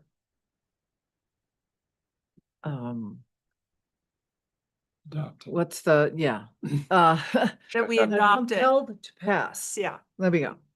Yeah. And brought up a whole another section of situations with our current. And so we have some guys in the room today who have some perspective on that, and I'm really glad that you are here. My suggestion is that we treat these kinds of interactions, including the August 25th contractor meeting, as listening sessions. What is working, what's not working? Where do we want to go with this? In adopting more realistic, perhaps, and certainly more in better engaged and longer view of our urban forest. We're dealing with regulations in my view that were developed at a certain point in time. And that guess what? Landscape's dynamic, changes over time. So we need to acknowledge that and find out what's doable. Just as a framework, I think the first part of this should be research. Part of your conversation with us tonight is that, giving us back, we've got a listening opportunity on the 25th with a variety of different folks to identify what the issues are. And what time is it on the 25th? I'm gonna go through all of Okay. that. Yeah, shortly. and then It's right when we I'm can finishing. reconvene as a group to identify what everybody has told us and how to sort through what we're trying to accomplish. Develop some strategies, go back to the public and essentially look at the entire urban forest, whether it's private or public, with the long view. So, and that includes both streets, the river trail, the park system, the private landscape that are basically our community forest, and yet they are privately stewarded on private land. So I'm looking forward to doing this, not just because of my personal interest, but because I think it's really timely that we do this and that we don't go through a scary summer like we did. If we were year A, what would happen here? So with wildfire in mind, but also long-time livability from heat island issues and others. We need to be more progressive and think further out. So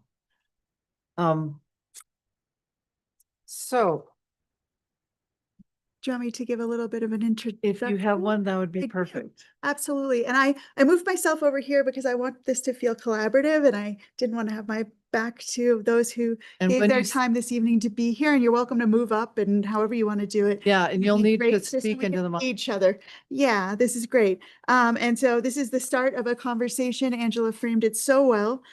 So, you know, I'm only going to spend a moment on this, but Colorado Wildfire Resiliency Code, clearly that has just come into play on July 1st. We all know that we're in the high intensity and moderate intensity areas. And so we all are very familiar with what that means in terms of the immediate zones and the intermediate zones and the expanded zones.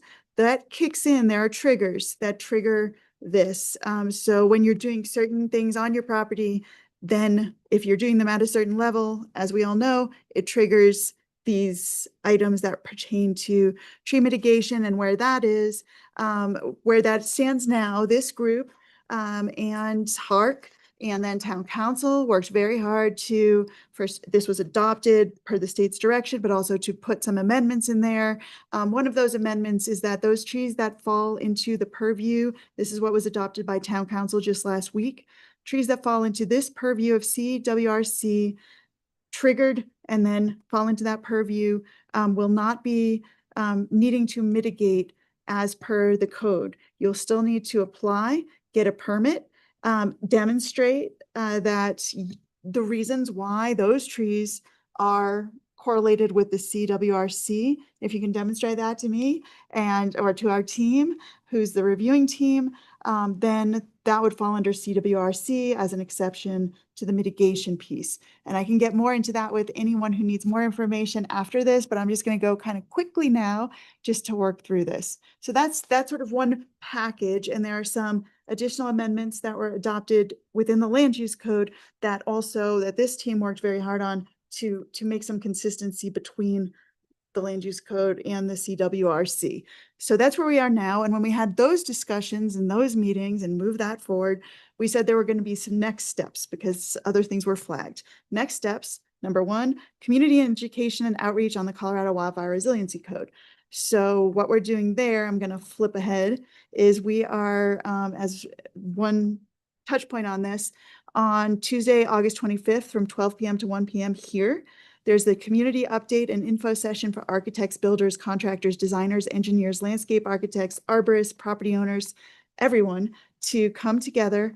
And during the session, town staff, so my team and Public Works will be the staff representatives here, providing updates on topics relevant to design, architecture, building, and landscape professionals, including floodplain regulations and variance process that applies perhaps more to architects, builders, Colorado Wildfire Resiliency Code. What does that mean? Also describing that this process is now activated to update our tree code overall to encourage engagement.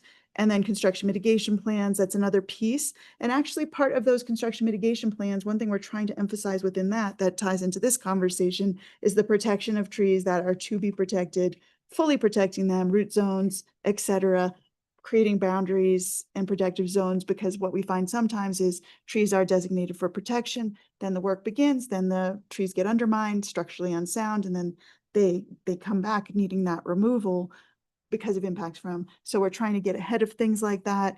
And this will be an opportunity for questions and answers. So full team will be here and Public Works staff too. So my team, Historic Preservation Planning Building and Public Works will all be here to answer questions. And clearly we have a 1 hour blocked off because we know people work very hard and have, not limited time to come to things like this. We're offering lunch. So register in advance, free lunch, come, take a lunch break, learn, and then we can do more as we hear questions. We can target more education as needed. So now I'm moving on to Land Use Code Section 3505, maintenance, removal, or relocation of trees. We also will be updating the landscaping part of the code, which is a prior section, but I'm focusing on trees this evening just to get this conversation started. So I have some big picture questions here. What revisions may be needed to the purpose section? We will take a look at that just to see where we were when this code was established and how the community has evolved. We may want to make some changes to the purpose of this section of the code. What revisions may be needed to the standards for removal section? We may need to incorporate some additional elements there. And then changes to the code overall that we'll work through in the months ahead. How to balance community priorities. We'll just touch on that this evening. Love to have input. Challenges, issues with implementing the existing code. Would love to hear from all of you who are here on that aspect and where there are opportunities for changes that would benefit everyone and the community. And then how to ensure our land use code achieves purpose, balances priorities. That's our long-term, as we work through this in the next months ahead. How do we find that balance? Make sure that the code drives what we want to see in the landscape, what our needs are, what our priorities are, so that it's an effective code and one that we can implement. So quickly, just to remind everyone, the purpose of this section of the code, the purpose of the ordinance that drove this section of the code is to facilitate the creation, maintenance, and protection of a diverse community forest that will be healthy and resilient for many years into the future with a specific mix of tree species and ages throughout the town. The town recognizes that trees provide important environmental and aesthetic benefits to residents and guests of Telluride that extend well beyond the boundaries of the property on which they grow. The provisions herein are intended to govern the town's urban forest environments, but do not apply to the open space zones, which are governed by other management practices and plans. Maybe the purpose remains the same. Maybe it needs some changes as we adapt to changing circumstances. Time has passed since this code was written, so something to think about. We will think about that together. In terms of standards for removal, there are a number of standards for removal. I won't go into them in detail here, but one of the homework assignments for P&Z will be to look at these and think about, between now and our next meeting, areas where we may want to either add, revise, change. But some of these are things such as whether the tree cannot be reasonably preserved in its existing location, or can it be relocated on site, priorities, and just discussing public safety, etc. So there are a number of standards for removal. If you'd like me to go over those, I sure could, but if you I want me don't to think you. keep moving, great, good. So now we'll get to the interactive part. First, community priorities. We will need to define what those are and then where that balance is. So examples of community priorities, some of which conflict with each other, are protecting public safety, reducing wildfire risk, mitigating natural hazards, protecting structures, property, preserving community character, providing shade, and as you were saying, heat islands, preserving the natural environment. These are just some. And again, where's that balance there? We don't want to, you want to do certain things for wildfire, certain things for community character, and we need this code to allow us to ensure that all of our priorities are met. And some things might be higher priorities. And wildfire risk right now, or in general, not just right now, but high priority and something that the town is prioritizing and encouraging and sort of incentivizing in some ways to allow that work to take place that needs to take place to protect the community. So I would love to hear first, I will go through 3 questions. So one is balancing community priorities, other priorities that we should be making sure as we're thinking about balancing them, what are the priorities? I just threw some on the slide to get us started. Safety, hazard trees should be a community priority to keep track of or be aware of or Hazard deal trees. with. Excellent. Okay, great. And I'll add that in. a definition for hazard trees. Yes. A very descriptive, it can be lengthy, but there's industry best practices. There's American National Standards Institute, ANSI, for tree care. There's a lot of information out there. That's for- not in the code, not recognized. Not in our code now. Right. It's No. not detailed. No, it's not enough. detailed at all. It was really Yes. a reflexive action Mhm. back in 2009 and 2008, but we spent 2 afternoons. So we spent 8 hours with planning and zoning and public works and the state forest service talking about that before we, so I guess if I'm talking, I could just say, like I always have a lot to say during these meetings, and I feel like 1 hour for everybody, all the contractors and everything to say. I feel like that's such a small window. It's And even annoyingly today, I challenging, feel like it's yeah. such a small window for everything I have to say to you guys. So if there could be other work sessions, Yes. maybe more personal, more intimate work sessions where we're just talking. Maybe there's some contractors, maybe there's some staff. I don't know what that looks like, but that's really how it went back in like 2008, 2009, when this was originally done.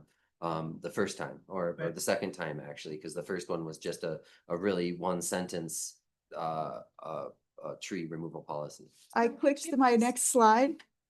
Sure. My name is Tyler Schultz. Tyler, I just wanted to say I flipped to the next slide just to show you that I am so aligned with you on needing a clear definition, because Yeah. on the review side, it is so difficult to work with that definition and the various, like the open-ended mitigation for hazard trees. Like it could be full mitigation, it could be no mitigation, and it's really hard for Yes. staff to execute on that. And, And- we work so closely together with each of you, and anyways, And clarity. it's would really help. hard. Sorry, it's really hard for staff that has changed over the years and does to continue to change to each pick that up and then figure it out for the Mhm. next, for the next person, for the next employee, town employee, to figure it out and then work with us, the contractors. That's really tough. And I And like then we clarity. become, like, I have trained so many of you over the years. I'm not kidding. Like when people, and I was more into it when I was younger and had more energy, and now my son is off to college, so maybe I do have more energy again now. But honestly, it's like it took a lot to explain why certain things need to happen, why things are hazards. And a lot of that education comes in person on a job site, looking at a tree and explaining what's going on and exactly the science behind the biology or the structural defect or whatever you're talking about. Excellent. Thank you. Yes, Hang please. on. Tell. Oh, yeah. I am. I Stamps upward. just called on the next person. I hope that's okay. I think right now is a really prudent time to add the definition of a hazard tree into the ordinance, mainly, I think, because like as arborists, a hazard tree means something different to us than maybe a client. Like for us, a hazard tree is a tree with a defect or that it's prone to failure. It's not the spruce that's right next to the house that's a fire hazard. So those two things Yes. are very different. So Agreed. that'll be important. So What maybe, other And I think things? that's critical. So so maybe we need. Heritage tree, I right? know. Yeah, keep So going. let's just Yeah. spew out as Okay. much Yeah. of this. And I'm just gonna put up. So we can get it down and then Right. we'll come back. Challenges with implementing the existing code. Let's Just let's let do them it. talk. So Kristen talked about one of them, and really this has just started in the past year where you guys are really coming up with some really good questions for the arborists that are writing these tree reports. And so nice job coming back to us with questions about tree protection zones and critical root areas and words like that. Those are really important words as an arborist to talk about. And you are just starting to do that and haven't been in the past. So things are sort of shifting and changing, which is putting the emphasis on these architectural firms and these groups of people that are trying to develop properties, right? To really employ us and think about this stuff in a higher level, okay? But some of these defects could be a structural defect, could be a defect created by excavation, and a lot of those are super big unknowns. Arborists can't see what's below ground. And so how you word some of that stuff and some of the questions that you are coming back to us with are almost impossible to answer. So I answer them in a way that says, we can't possibly know what will happen when excavation happens. However, given the circumstances, and so this is the preservation side of trees that we have to try to figure out and talk through a lot, because there's a lot of science, but it's a lot of talking. And I don't think you can put everything in the code. You can reference ANSI standards. You can reference You could require a site visit. You could require. requiring a site and, visit would be the You know, best. there'd be some possible thing for strategies. probably. almost every tree question, right? We do a lot of that as staff. And yes, I appreciate that every chance. And then, and so these tree protection zones, there's so many different ways of identifying what could be possible with development in a tree protection zone, a percentage of that tree protection zone that could be lost. However, the nuances are so much like, okay, so can I cut this 8-inch root? It says here in the land use code, 6-inch roots should be cut, and anything above should be left. But then you run into this all the time with a construction project where you have, well, this tree has an 8-inch root. It's right where the excavation goes. The soil nailing is happening tomorrow, and this needs to happen, right? So, and then regressively, you say, well, how can we fix that? Well, there wasn't really you can't fix it. The tree, there's development that's going to happen. So this is such an organic. Every tree is different. Every situation is different. Every underground root space is different. So it's really a hard one, and really site visits are so important. I guess I keep going back to ANSI and industry standards and best practices. So the two big entities in tree care are the International Society of Arboriculture and the Tree Care Industry Association. And both of these can be leaned on by business owners and people that try to educate themselves, but they can also be leaned on by municipalities. As standards of care. Yeah, best practices for decision making, for preservation or removal or whatever it is. And here we're sort of lucky in Telluride that we're only dealing with a few species of trees. We don't have a whole massive quantity of species of either diseases or insects or organisms that can hurt the trees. So it's not impossible to learn, even from a municipality standpoint.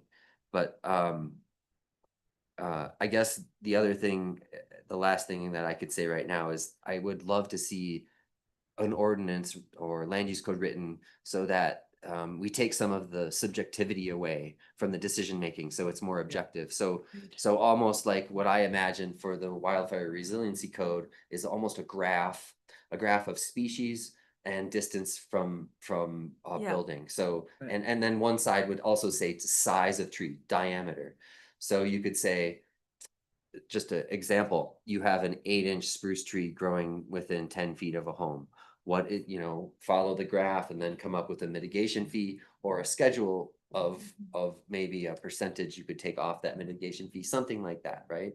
And within the resiliency code could be the zero sum that you talked about, depending on the site, or and if that is if we decide that large trees, 100-year-old trees, are what we want to see and really try to protect those because they are pretty rare in town now. And so you say you value that really high. And so on the other side of the graph, the 26-inch narrowleaf cottonwood or the 28-inch spruce, blue spruce, is valued really high, and there's a higher mitigation fee, where the 8-inch or 6-inch or 10-inch, 12-inch, a younger tree that's sort of replaceable, the biomass is replaceable, would be less of a scale. And that's just an idea that has sort of Yep. evolved from the resiliency code.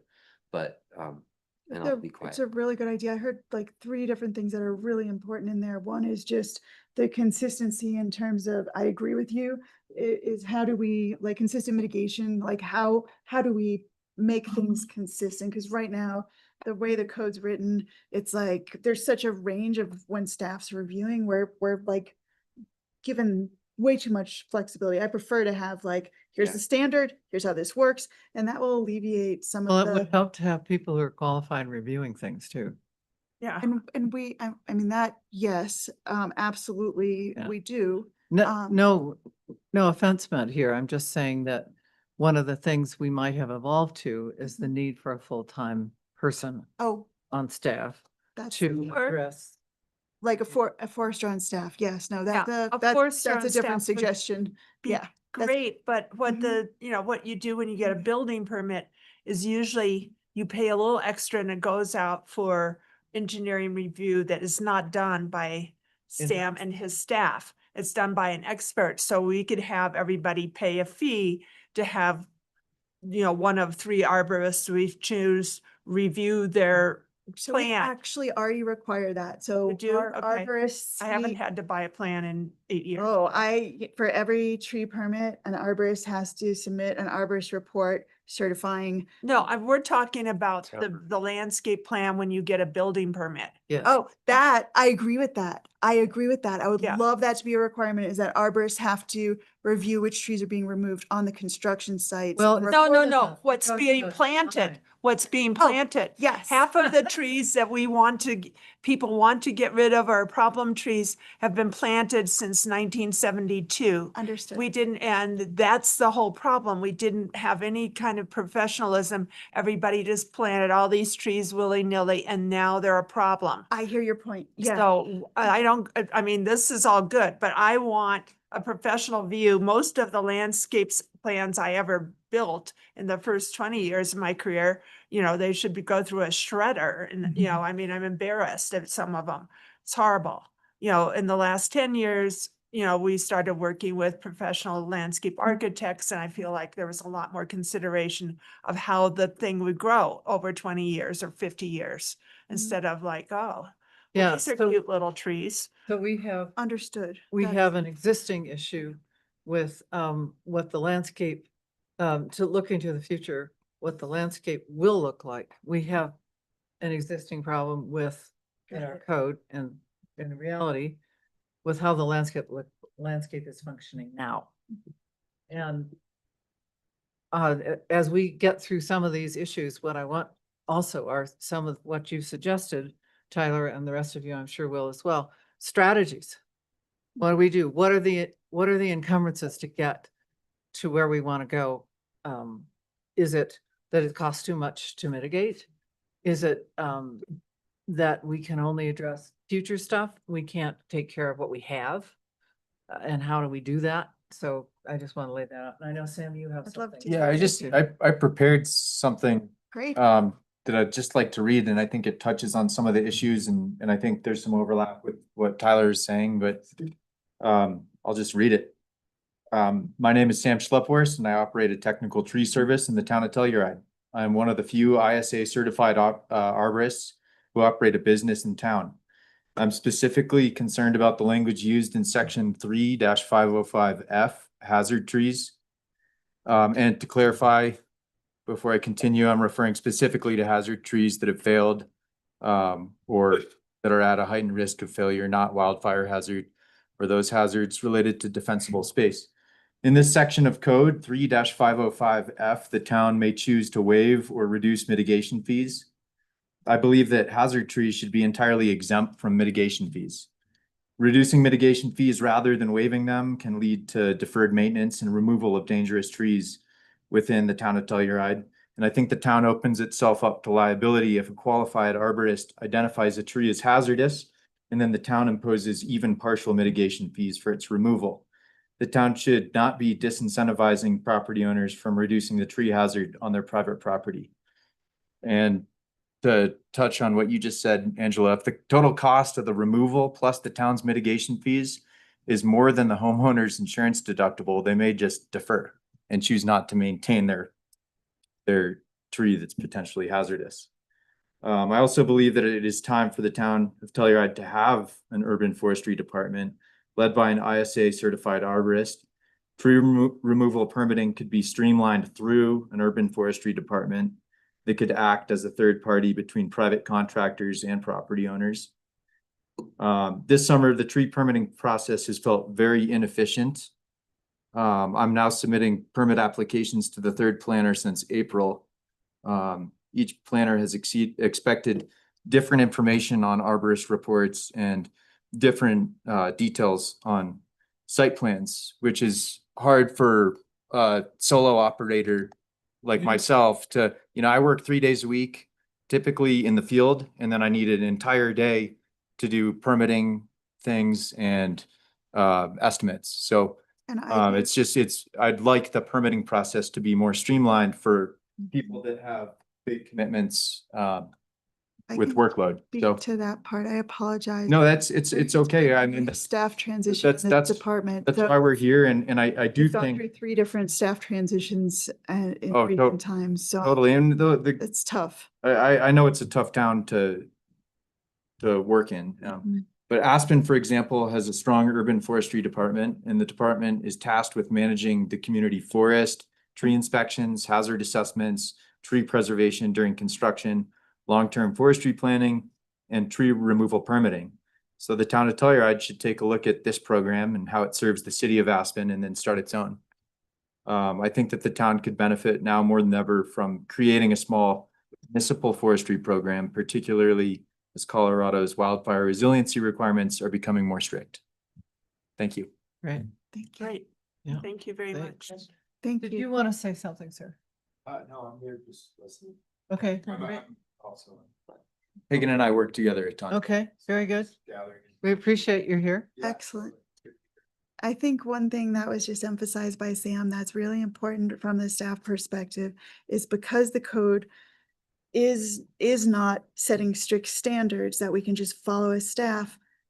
Different staff on team have looked at it in very different ways, Mhm. and we need that strong language in the code so that it's always going to be the consistent response. Because I know, we have different staff have different approaches, and so Right. that's not helpful. Well, right now, I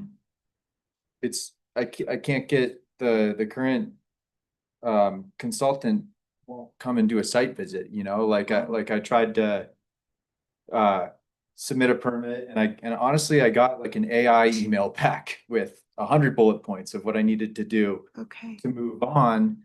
And then I said, well, hey, listen, the last two guys that I've been submitting permits to have just met in situations like this. We've just met on site and it's much easier, right? And More efficient. you can explain it and To hear this is very helpful to me, that consultant's working remotely, but why don't we do Yeah. this to solve that? Because he's only in town a limited time. right. I could come out and look, and I'm happy to do that, and maybe I should just That would- prioritize Thank you, that. Kristen. Because I know we're in this staff transition right now. I hired consultants to help keep the workflow moving and he's excellent, Yeah. but remote. I know he has a history So- working in the area, Yes, but and he's for me outstanding. to come home to an email that was 2 pages in size Okay. 8, Okay. font, it's just not possible for me to look at that and then be efficient as a business owner. Understood. So- I'm happy. I would be more than happy to come out. I know we've been out a bunch and I have assigned the tree reviews to other staff members, but because I'm physically here, either myself, there's another staff member actually with a background. I have a background in this field as well. And another staff member that I just hired that's not her role, but if I needed to get eyes on the ground sooner, she could fill that role as well because her role is very field-based. So we can accommodate that. I should make sure. I will we say, like, communicate David that. Hunter was good at that. Yes. He met me at several trees. Ben Yeah. Tribble met me at Yeah. several trees. Good. And we just need somebody that can continue that hands-on contact, because for Tyler and I and Hagan, it's just much easier for us to say, you see that rot that's up high in the tree. And I set up a challenging situation. I'm glad you're voicing that because using consultants who are remote, that leads to a challenge here that we can address very easily. Mhm. So, and we can still have that review, but we can get out in the field with you. So, Absolutely. Thank you. I want to course. point to the strategy about an urban forest management system for us. We're a small town, but there our landscape as a whole is highly valued. We want to do the right thing. That's why I suggest we do some research. Aspen's a good example. I bet there are at least 3 or 4 others that we should bring to the table about what would be possible, how things are handled, whether it's staff review or mitigation fees or the consistent, maintenance review of what is growing, what's not growing, contractor, issues with tree protection zones, solving problems on the ground. That kind of element, I think we need to bring to the next meeting that we have. Yes. I'd like to hear a little bit about how you see the long-term and from the commission as well. Where are we going with this? What is our goal? We had folks come to our last meeting about the wildfire resilience code and said, these are our trees. We planted them. We are the private stewards or wards, as they used the term, of the trees in town because they're on our property. So how do we look at what the community sees as an asset and what the private homeowner considers their own asset or or not, as the case may be. So I want us to raise, I know we have some immediate issues that we need to solve, and Kristen, thanks for stepping up on that. I want us also to be at a higher level so we can steer this ship to where we want it to be on a community level. I think as I guess I could tell you just the state of affairs. And I think that it's a little out of control. I think that the lack of a progressive tree policy has, and with the summer that we've had with fire danger, I think things are out of control. I don't think you guys have a good touch of what's going on in town. I think contractors are taking down trees. I think people are doing things that you don't have control of, and to lose control means you are, the planning isn't working, you know, so that's why we're here. That's why you see contractors that care coming to meetings and spending our time and our, you know, free time to do this kind of stuff, because we care about the trees. And we also see it spinning out of control because decisions are slowing down progress, and progress just won't be slowed down sometimes. There's also things like public works where the town owns certain trees that I've known about for decades now. And there's private entities that want to do things to trees to make them suit themselves. And so, you know, there were some protectors in town before of town assets. There are not protectors of town assets going around and looking at, you know, high dollar, high value public trees anymore. So things are happening, and we don't have control over that. So it's not that great right now. Right. And so I'm hoping that something like this, I mean, Sam's idea of an arborist, I came to you guys ages saying that, but that would solve some things, because you would have somebody with education guiding each decision, and somebody from staff could always bounce something off the arborist and say, hey, what about this? What about that? But for the time being, I think that going through this process as fast as you can and changing the code as quickly as you can to suit us and contractors and all of the people, architects, everybody that has a stake in developing and being around homes and trees. When you started, you said a lack of a progressive policy. I want you to elaborate on Pardon? a lack of a progressive policy. Yes. Well, I would say that the town of Mountain Village has changed their policies on trees for the past 3 years. And now they are at this level that's pretty, they are allowing, they have been allowing tree removals close to homes for fire mitigation for the past two seasons already. They're a different landscape, would you agree? They are a completely different landscape, much larger lots, but they've also had an urban forestry department, and they've had one for almost 20 years. And now they have an ISA certified arborist with over 30 years of experience who's guiding the whole community. And they also have a full-time staff of 3 to 4, an actual crew, which is, you know, beyond Telluride's, I think, what you need. But they have an actual crew of lower level arborists that are taking the guideline from Rodney Walters and going out and actually doing projects around town. And they're taking on some of the projects themselves as the town, as the municipality. And I'll be quiet. So Sam, says. Well, I agree with everything you're saying. You know, when I think about Mountain Village, I think of forestry work. And when I think of Telluride, I think about arborist work. And there is a difference. And one of the benefits of having, you know, an ISA certified arborist on staff with the town would be that they could complete a comprehensive inventory of the trees that we do have in town, and really build our heritage tree program in town, or just map.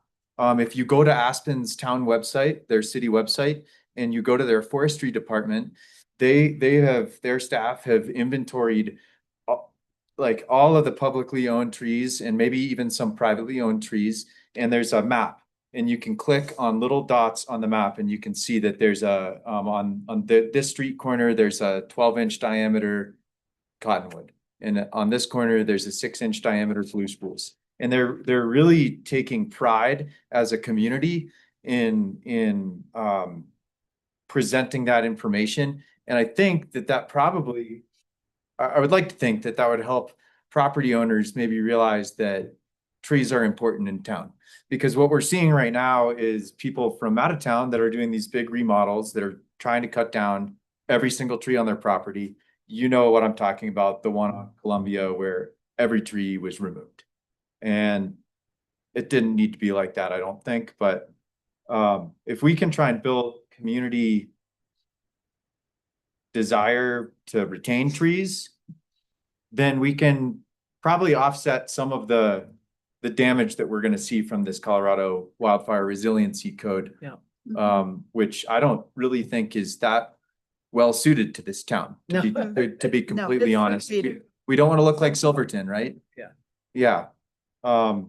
I'm really concerned with the new state code and what it might do to our urban forests. So if we had an ISA certified arborist on staff to try and guide the town into retention of trees, I think that would be a good thing, so. Kathy. I think this is gonna be an ongoing code change. I think we have some emergency things that we need to get done very soon. And then if we're not done and we don't park at an outer space or anywhere, we keep working on it.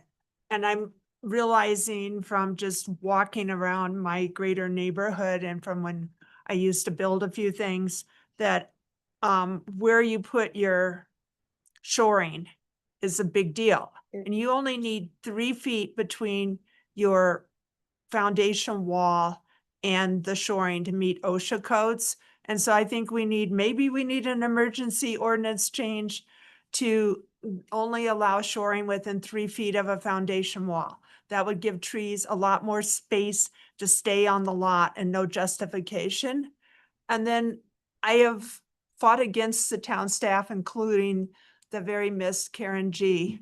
Over the years, to retain some trees that are still alive. The tree that's in front of whatever the real estate company is that's on the corner by the gondola where the Red Shack house was, that we were told on streetscapes, oh, that has to come down. We said, no way. It's still there. We need to redo the sidewalk to give it more space. And I think it's great. There's the tree, I don't know if it's maple, it's like Charlie Brown tree in the middle of the road. And, Oh, you yeah. know, streetscapes told us that had to go away. It was gonna die any minute. It's still there. I don't think it's gonna fall over on a car, but you know, you guys could tell me I'm totally wrong, but they're still there. Then there's a tree that Chuck and I and our crew massacred in 1980, building what is now Hillary and Max Cooper's house. We chopped the one in their front yard. We chopped off like a third of the roots to build the garage and the parking area or the driveway. And it's still there. And then about 6 years ago, the house on the other side chopped on a bunch of the roots and it's still there. And it hasn't done that thing it's supposed to do where part of the tree dies from where the roots go. It's still there. So there's reason to believe that some of these trees can survive long-term. Because I did that one and I know when I did it and it doesn't look bad. I look at it frequently. So we don't have to take out every tree just because, you know, it lost some of its roots. They might go on. It's more like the secret rot that scares me. Like when Sally Courtney's tree fell down, unfortunately, no one was hurt in that and just a few cars were smashed. But there was not a lot of warning that that tree, at least I don't think there was a lot of tree in that warning that that tree was going to come crashing down. And I don't even remember how windy it was that day. It was windy. Okay. So I think those are really great anecdotes about about what we are personally experiencing. I live at Viking and Public Works has been ravaging through there quite a bit. And what we've had to go through to try to keep an existing spruce, to get their attention, to pay attention, to get the contractor on board. It shouldn't be like that. It should be easier. They should be better informed. They should be more, they have been cooperative, but not necessarily, it took them a while to get it. And you can speak to this We too, didn't Tyler, get and that. you run into situations like that all the time. Those kind of anecdotes are really important because they, in terms of guiding us to strategies to be more effective, and your point about a community asset, we need to get back to that because the people who are living here now, who have places, they don't care. They want a view. They don't want to take care of anything. They want to spending money, even though they got lots of money, frankly. And that's an attitude that we need to, like some parts of our entire change in population here in town. We need to bring that back in some way, or we won't have it. Well, people keep lifting houses to put 1,000 more square feet under them because the 1,000 square feet is worth another $1 million. Yes, And so you can't change that. right, And so that's just what's going on. right. And so like a good code that reflects the science of the industry, okay? Yes. That Mhm. indexes the science of the industry, that says, if it doesn't say this in this code, then please go to the ANSI 300 standard for tree care. Right. Or and assume best practices based on that. And we need to Something that get can- more professional. Yes, All and that's across what I the mean board. about progressive, Peter, like really reflecting the industry's highest level of the current day, right? And so that's really what I'd like to see in this code, is reflecting the industry's information and knowledge that we have today. And make the code able to maybe even morph and change, but also reflect what that knowledge brings. And that's really something that it doesn't do now. So And- is there and- something we need to do right now? Let's define a hazard tree, That- you know, define you. what a hazard is, Mhm. define what a target is, right? A hazard tree isn't a hazard tree without a target. Mhm. A target sometimes is a moving thing. So like a road, a hazard over a road is weighed differently than a hazard over a parked car that's parked there 90% of the time. There's all these different ways to look at a hazard and to see why it's a hazard. So it's it would be a project, even that's a project. Yes. Well, we're not arborists. Yeah. We're planning and zoning, so fair is fair. I could solve this and say consult arborists to define a hazard tree in any given situation. And You always agree? No, just like doctors, So- just like doctors. Yeah, and that's why I think, But you're more likely to be similar. Yes, yeah, but I do think that because we may disagree on what a hazard tree is, and that's why it's important that the town has that staffed arborist that can say, okay, hey, look, Sam, you're saying that this is a hazard tree, but I'm not seeing it yet. I think maybe we could do some cabling to reduce some of the hazard, and that would be fair. there's nobody looking out for the town's best interest when it comes to trees. Right? You guys are doing your best, but there really isn't. Well, a I person. don't think we are. The burden is a little bit put on us Yes, contractors to try and be Karen? ethical. be ethical, and like, I know Karen? there's a balance between making an income and also Yeah, save Mhm. the character of the town, so. I think there's outside arborists that really might not understand our forest at this elevation, just like we're different than Mountain Village. And people they'll go hire somebody, just like they'll hire an architect, they'll tell them they can build something they can't build. They can find an arborist, they can interview arborists till they can That find was gonna somebody be my who point. says, yeah. yeah, that tree is gonna fall over tomorrow, it's gotta go. And so we need to have our own arborists and our own standards to push back, so we can't bring in just the hired gun. And that's been happening so much. It's just happens. Yeah. Somebody that has this big development project, and I'm not gonna shoot names out right now, but there have been so many different development projects of lots of undeveloped lots in town where there was no way that lot was gonna get developed unless somebody said that tree was a hazard. Yeah, And so and they that's found happened. somebody. That's happened so many times. Yeah. I mean, I've written letters about trees that this is the best tree, best example of a mature narrowleaf cottonwood in the town of Telluride. And then 10 years later, somebody writes, it says, this tree should be condemned. Yeah. Yeah. It's so that's Right. an example of maybe somebody- The where, other Yeah. thing. I where want- money comes in and Yeah. where the push, the momentum behind some of these projects is so enormous. Yes. Oh, That yes. nothing is gonna stand in their way, except some little arborist in your community that you hire that says, no, I'm sorry, but that tree needs to stay based on my observations and this scientific approach. Right, Yeah. right. One thing I think that would be very helpful as we look at this process is we need to help Hark make those decisions. Well, they don't know what to save or not.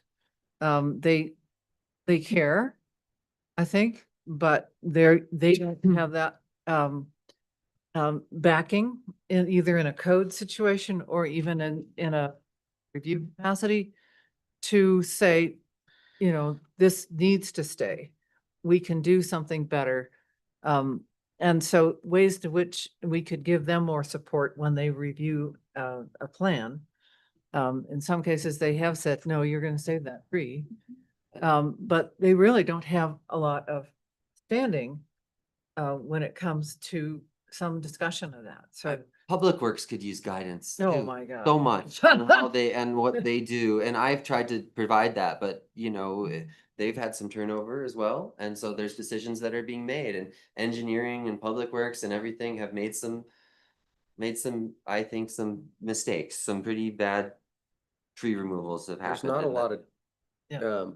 daylight that I'm aware of into how Public Works makes I don't decisions. I mean, wanna yeah. I know, yeah. here, so I want know. to see. Okay, So- we'll make Like, sure I they don't have come. a staff But- speak to their decision making, so if you could Yeah, help me but out we've all here. experienced I this. want to be Okay. very, very Go ahead. mindful of And- colleagues. And Thank you. Kristen, Just- Thank you. Karen G used to come to these meetings, so there's no Okay. reason that Public Works is not represented tonight. And they would benefit from this. Yes, They I- would so much benefit I'm from. just trying to, I think Yeah. we're here We don't to need to discuss protect it. potential land use code amendments. Yeah, not yeah, okay. Okay. Right. Okay. yes, that's. Because there is a I'm weakness gonna in the reset. code Yes. that doesn't really guide other areas. And they would want to be guided. They do want to be guided, Well, but they don't have the information, and I'll leave it at that. Yeah. One thing I will agree. say from the staff reviewer's perspective, I can't tell you how grateful I am that we have such dedicated arborists working in this community. We value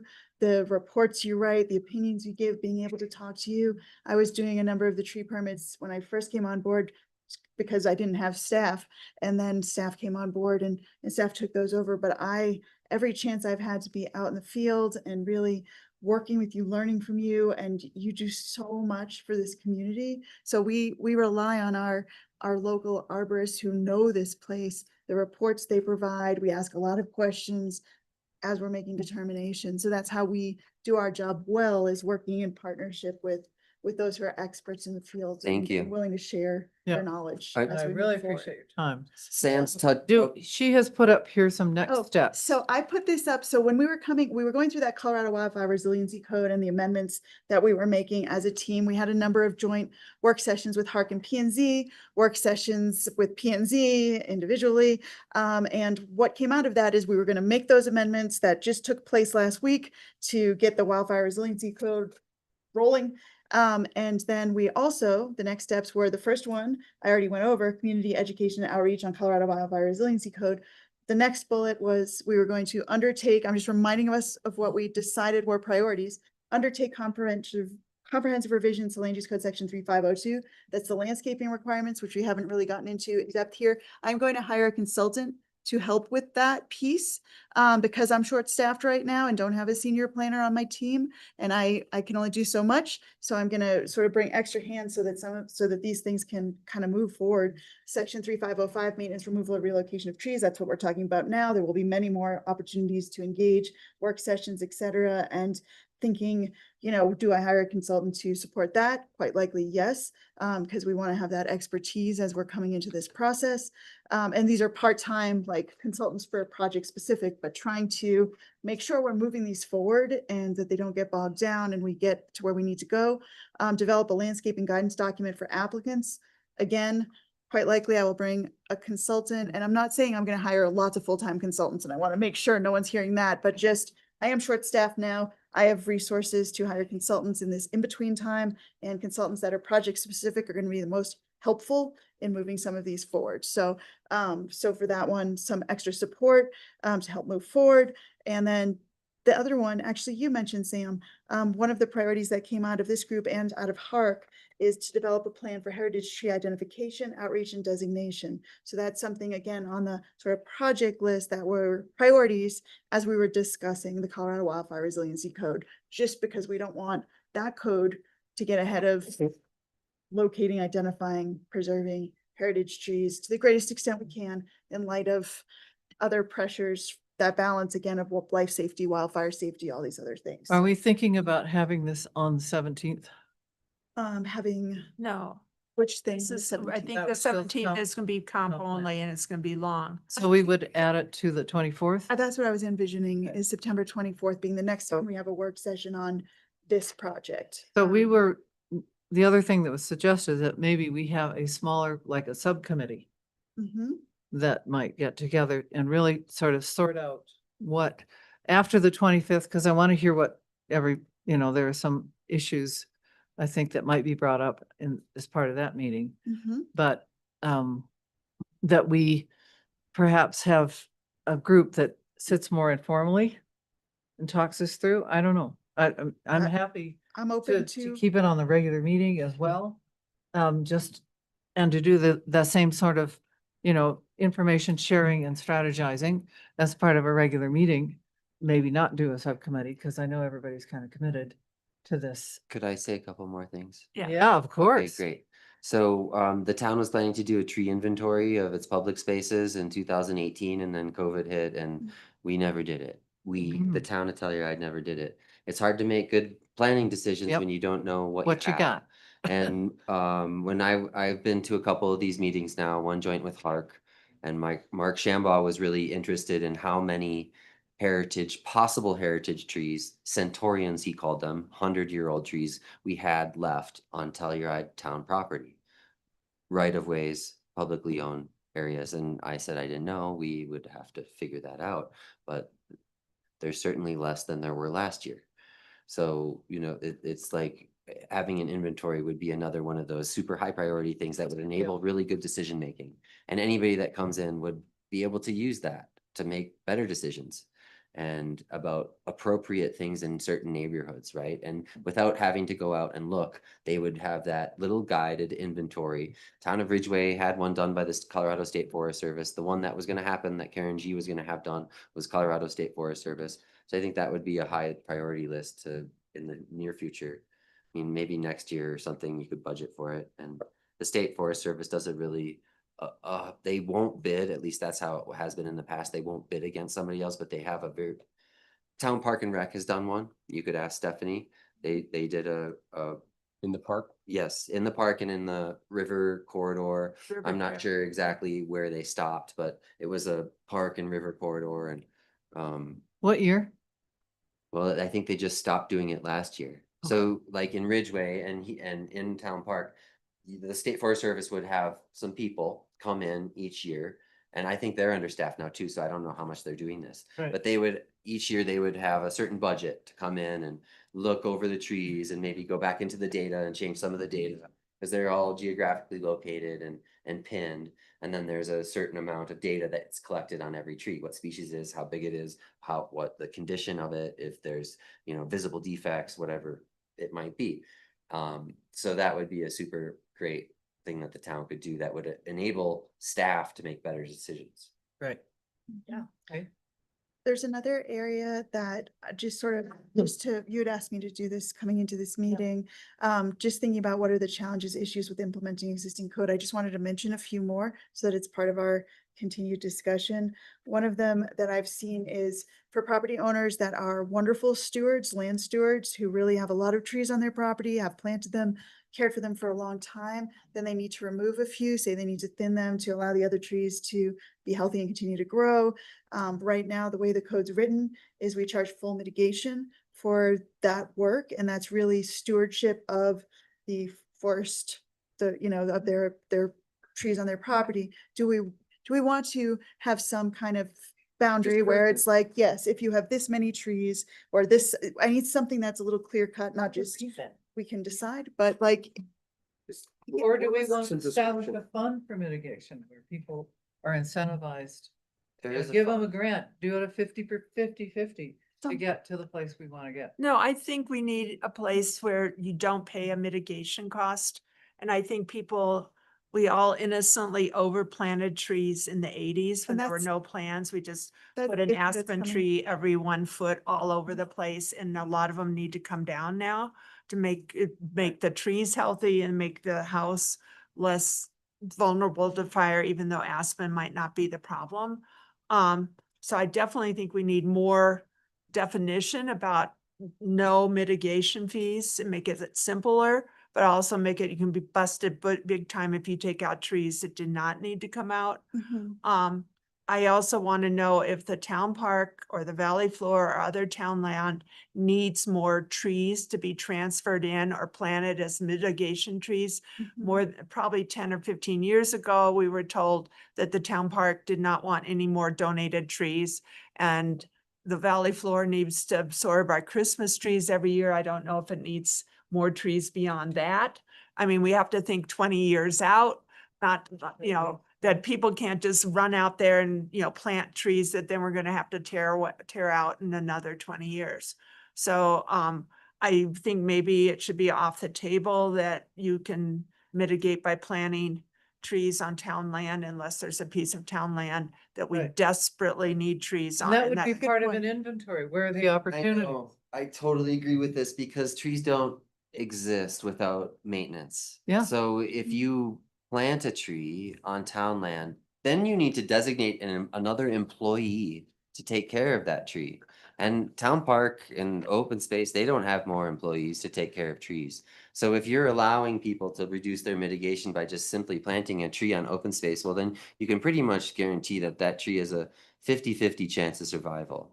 And so that's not, So it's a token gesture. yeah, it's a token gesture, and it's even it's even like for our carbon footprint a little silly because we're spending all that money and effort to grow a tree far away, drive it up here, spend energy, diesel fuel to plant it, and it has a 50, you know, it's not a very good chance of survival. It doesn't seem like a very highly rated mitigation technique to exchange the biomass lost for a tree removal to the biomass that might come to fruition. Right.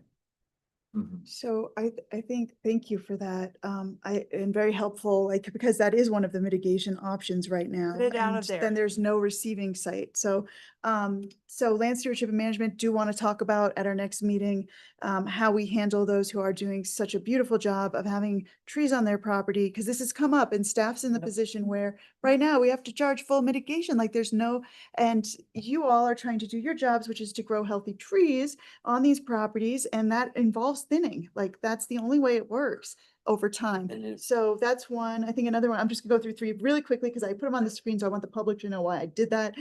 Protection of trees on neighboring properties and remaining trees on the property itself. So making sure that as we're moving forward, we're thinking about off-site impacts, we're thinking about on-site impacts of other trees on properties and how that fits together. And then another thing that's come up, and this is just staff, I'm seeing these things, so Yeah. need help understanding what to do and hope we can clarify the code. Mitigation costs for those who remove a tree to protect a neighbor's property. So tree is leaning towards a neighbor's property. Person doesn't have to remove the tree, but is being kind and doing, or I'm trying to think of an example, but there've been examples Yeah. where they're Right. being a good steward of their neighbor. They pay for the tree and then we're charging full mitigation fees. I mean, there's, you know, if it's a hazard tree, I have that flexibility. If it's not a hazard tree, but it's something else. Yeah, I think staff should have the So- discretion. I would just say If there's we don't situations. have the discretion only in certain cases, and that's only if it's a hazard tree and only if it meets the definition, which is limited in the code. Right, I've got a permit that's just sort of hanging out there in space right now, for this exact reason where it's a codominant cottonwood that's heavily leaning onto the neighbor's lot. And I said it was a hazard tree and the town disagreed. And only waived part of the mitigation fees. So the homeowner was like, wait a second, you're an arborist and you're telling me that this tree is hazardous because of its irregular or undesirable growth pattern and heavy lean over the neighbor's roof, and the town's saying I have to pay mitigation fees. It's just, so now they're just kind of waiting. They're like, Waiting for it There- to fall over. And I yeah, and that is, Staff's in this position. I mean, it's if tough. in cases where it's a straight hazard, like there are some examples where there are multiple trees and some of them are hazards and some of them aren't. So then we're doing the like, okay, how does that balance? Also, staff are looking at all these tree permits coming in, which there are a lot and a lot now, and for multiple trees now, not just one tree. And we're saying, okay, can any be saved? Like, help us arborists. And so you've been working so hard to say, okay, yes, these are not within the CWRC. They're not hazards, like they could be protected. Then there's these other trees, because we're getting packages of trees now, which is very, very difficult to work through. It's because we want to, you know, it's the community characters, the wildlife, I mean, the wildfire, you know, this balance. And so, and also staff are looking at multiple landowners. And so one landowner, we're trying to make it fair.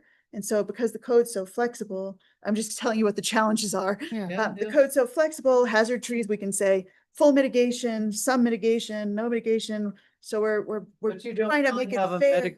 you don't about really have a amongst- mechanism for that. And we're trying to make it fair amongst landowners. So Right. we're telling each property owner, look, That- to be fair, like we're trying to balance planting of trees, removing trees that are hazardous, the code's flexible. Right. We're asking each of you to do your part. Um, And it's like, it takes so much time to come up with fair decisions that are balanced between everyone with the code we're working with, and we're stuck with the code. So Right. staff are dealing with what is in the code. And that's one of the reasons why 3505F I think should be changed, because Agreed. it allowed, the way that it's written right now, it kind of puts a lot of pressure on the town to make a decision on when it's really, it's a 0 or it's a 1. It's like, this is a hazard tree, fees should be entirely waived. But you know, why this planner months ago said, well, it's only kind of, basically with what he assigned for mitigation fees, he said, well, it's only kind of a hazard tree. You know what I mean? Which doesn't make sense. Like, he did that by cutting the fees in half. So how can it be? It's not working. It just doesn't. It's not working. Yeah. And the challenge. we're Yeah, facing. totally. It's- Yeah, I think the code should change there. So that's where we're hoping we can all work Okay, together so- and make this easier for all of us and more efficient for you guys. Like, you know, we In the spend more meantime, we time have worrying leaning about, tree. How is that dealt with? what's that? The In the meantime, we have a dangerous leaning tree. tree. How do we deal with it?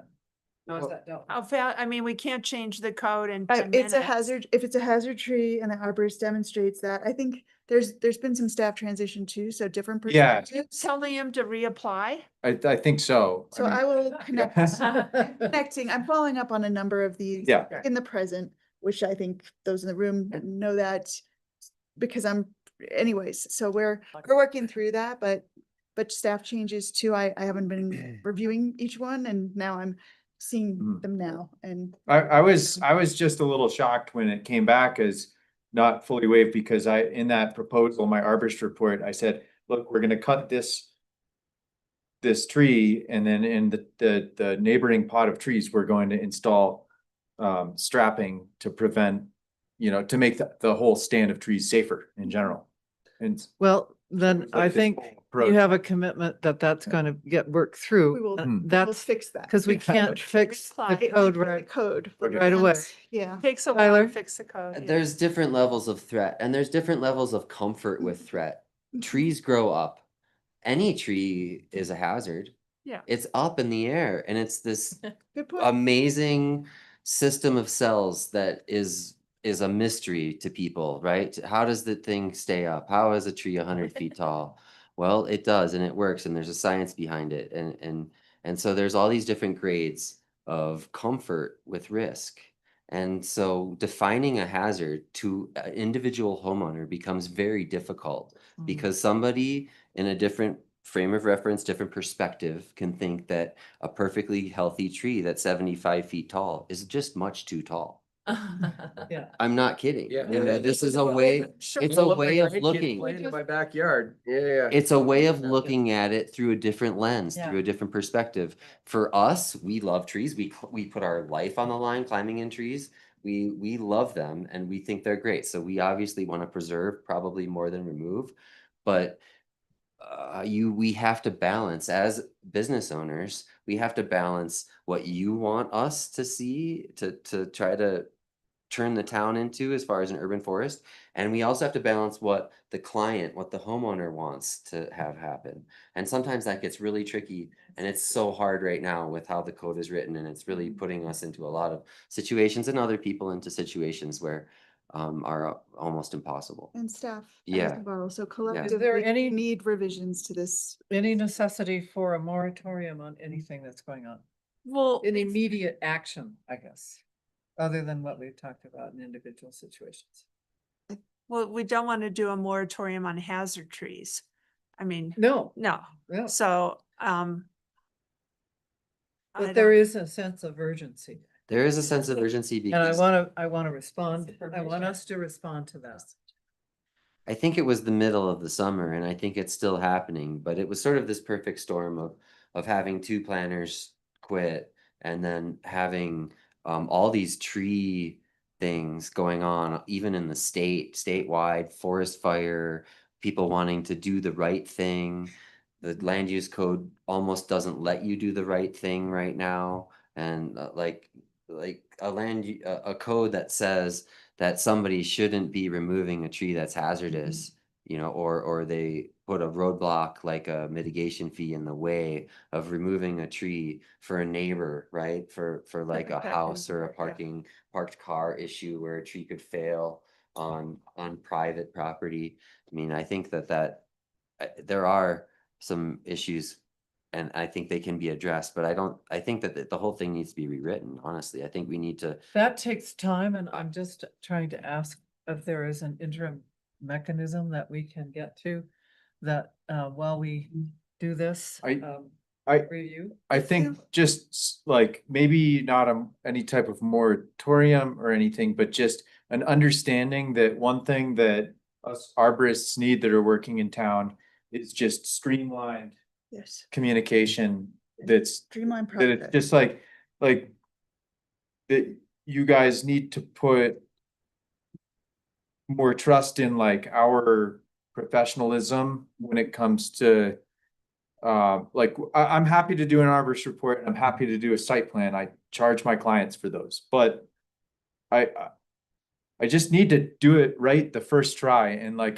because we've been going through so many planners, it's like then all of a sudden I'm like, oh, he wants 10 more things. I need to drive all the way back up to town and go do that. When am I gonna have time to do that? So I think more just like a comprehensive understanding that like we need, This is clear- flagging things for me to help you. yeah, clear Clear communication lines. So I can just be like, here's a photo of this standing dead aspen that's leaning towards this condo.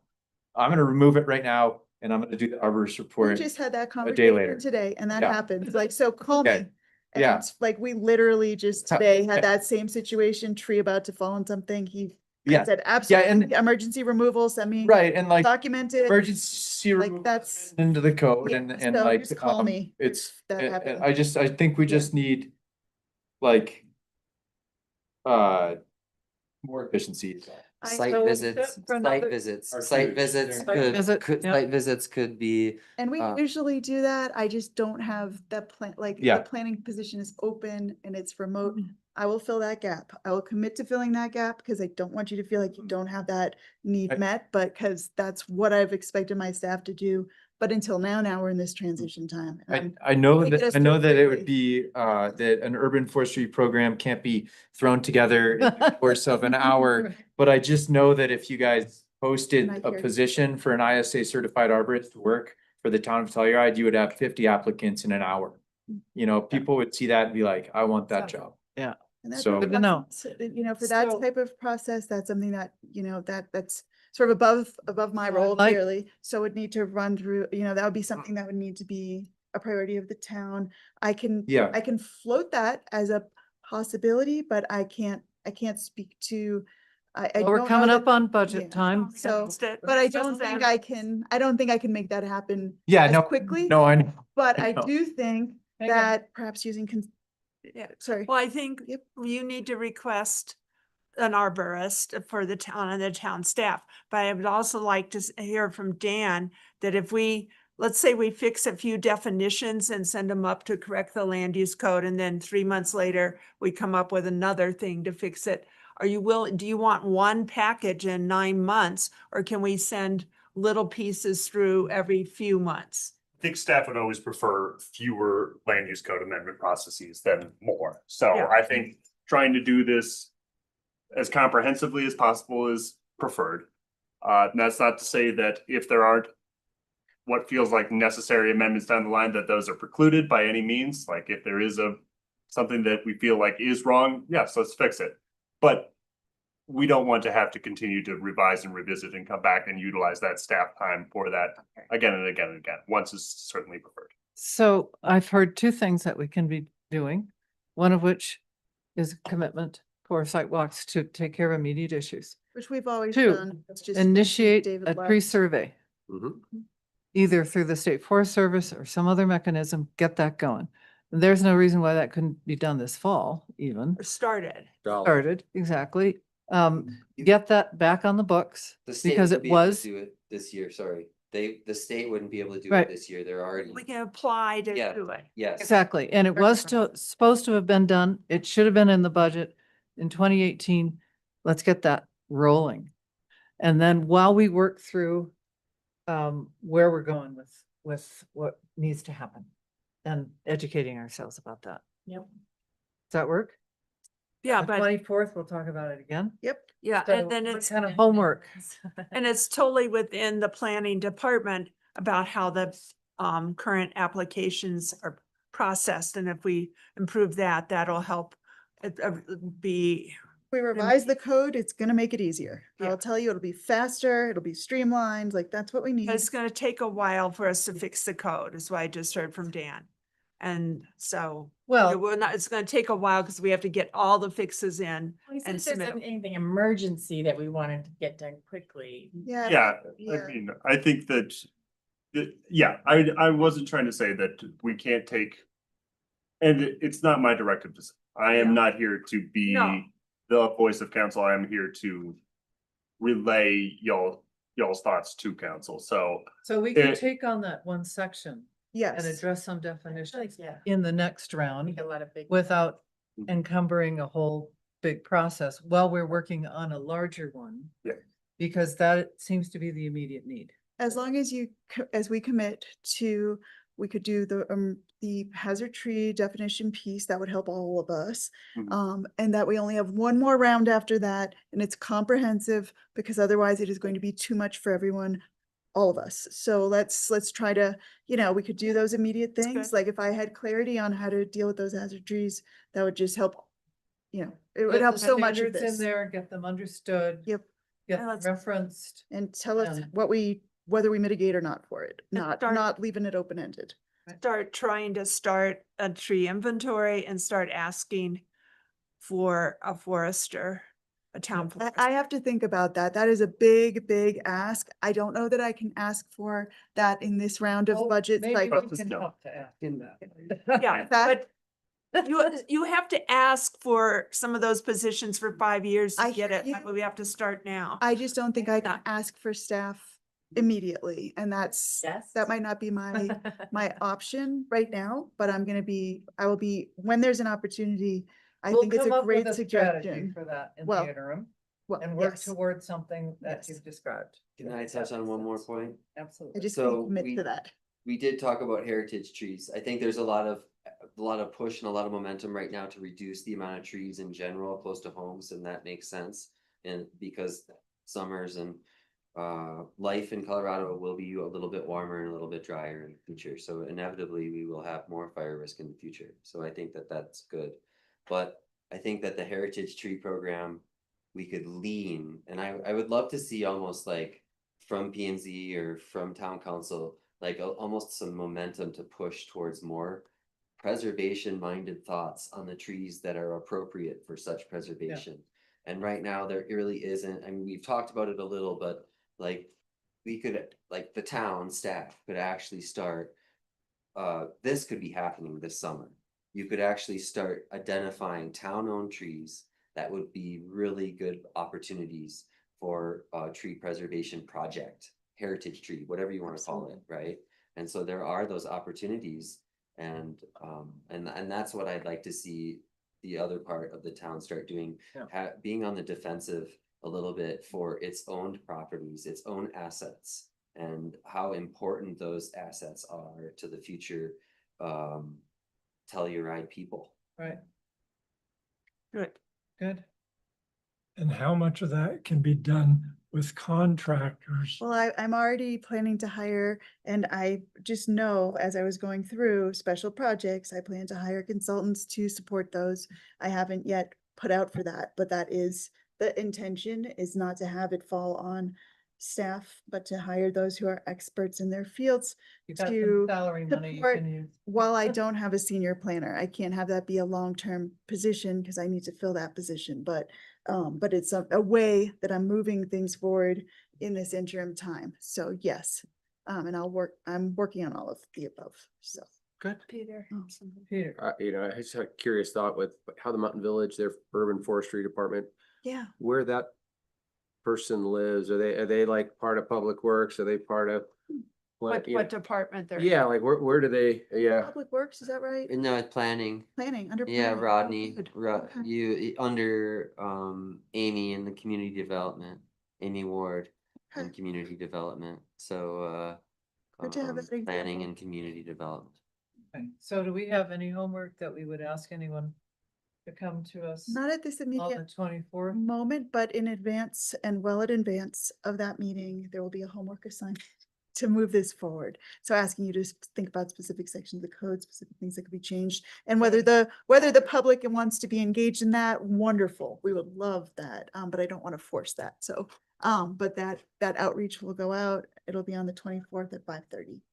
So, and I can put that item first on the agenda so that you don't have to sit through another agenda item, because we are all so Have grateful. to zoom into that one. I'll be out of town. Okay, we are so grateful that you came this evening. Yeah. and gave so Yeah, much. thank you guys. Thank you very much. Yeah, thanks Oh, for this listening. is- You guys, yeah. Thanks for Amazing. I feel really good about all of this. So. Sorry that it took so long to get to this. Yeah. All right, thanks. Yeah. So last item here is board and staff discussion. I don't even recall what I was going to discuss, so I say we wind ourselves down. I think at some future Thank you, guys. meeting, Thank we you need so to much. discuss about continuations. I think there's something in the land use code. We certainly had projects that, you know, we should not be ever doing a 1 month continuation unless it's a tiny thing that needs to get fixed very quickly. And I would like to review what's in the land use code about continuations and set a really strong policy so we don't get an agenda that looks horrible and then they all continue. We had this conversation between Kristen and I as well. They are using kind of a loophole here where continue without discussion.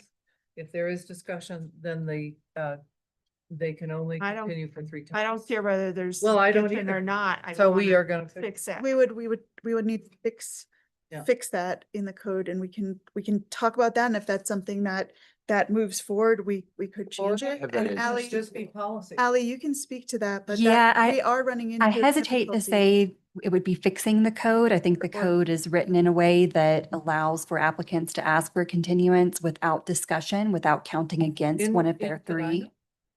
Yes, so it's, yes. They want a decision as well. Oh, I Mhm. think it's there. So remember that an applicant wants a decision as well. No one wants something to be in limbo, but if an applicant's not ready, they should be requesting that something be continued out 2 or 3 months versus just 1 month. Right, Mhm. right. A So, lot of but them are just trying to hold a place on an agenda and taking up our time. And I did push, I am pushing applicants out further than a month at this point. If Mhm. they ask for one, that's one thing. If they ask for multiple, like that is what we need to be doing to say, you now need time. If you're saying you need time, you'll be out a month, like 2 months, 3 months. We had a situation many years ago where the one thing kept getting continued and we had a long Yeah, list I of remember that. applications of, let's say like single family homes or little condos that needed to come to us, not giant things. They couldn't get on the agenda because this thing's on there and then they should walk in the door and say, we want a continuance. And you're like, so it's not fair to the whole community. People who are waiting to do a relatively simple project, but they still need our review to be pushed back because somebody can't figure out what they want to do or how to meet our codes. I don't know why we couldn't update the land use code, but I would want legal's opinion on this, but I could see it being that if you do not let us know a certain amount of time in advance, like continuances without discussion triggered by the applicant need to be requested X number of days in advance of a public hearing so that it doesn't get agendized, period. And that would be 20 days in advance at the very least. So we don't end up with these agendas that, because this agenda got thrown off by one of those as an example. So something to consider is, are there ways we could revise the code to protect the agendas? That's what I guess I'm trying to say. Yeah. I agree because with you. It's crazy. Mhm. Yeah, and thanks, Sally, for hearing our frustrations Yes, about that. thank you. Yeah. Great, Okay, that's it. anything else? Nope. Anything else from the board? All right, we are adjourned at 39. 8:39. Unanimous for your consent. patience. Holy moly, So- that was a long, almost no agenda items. Yeah. Thank you.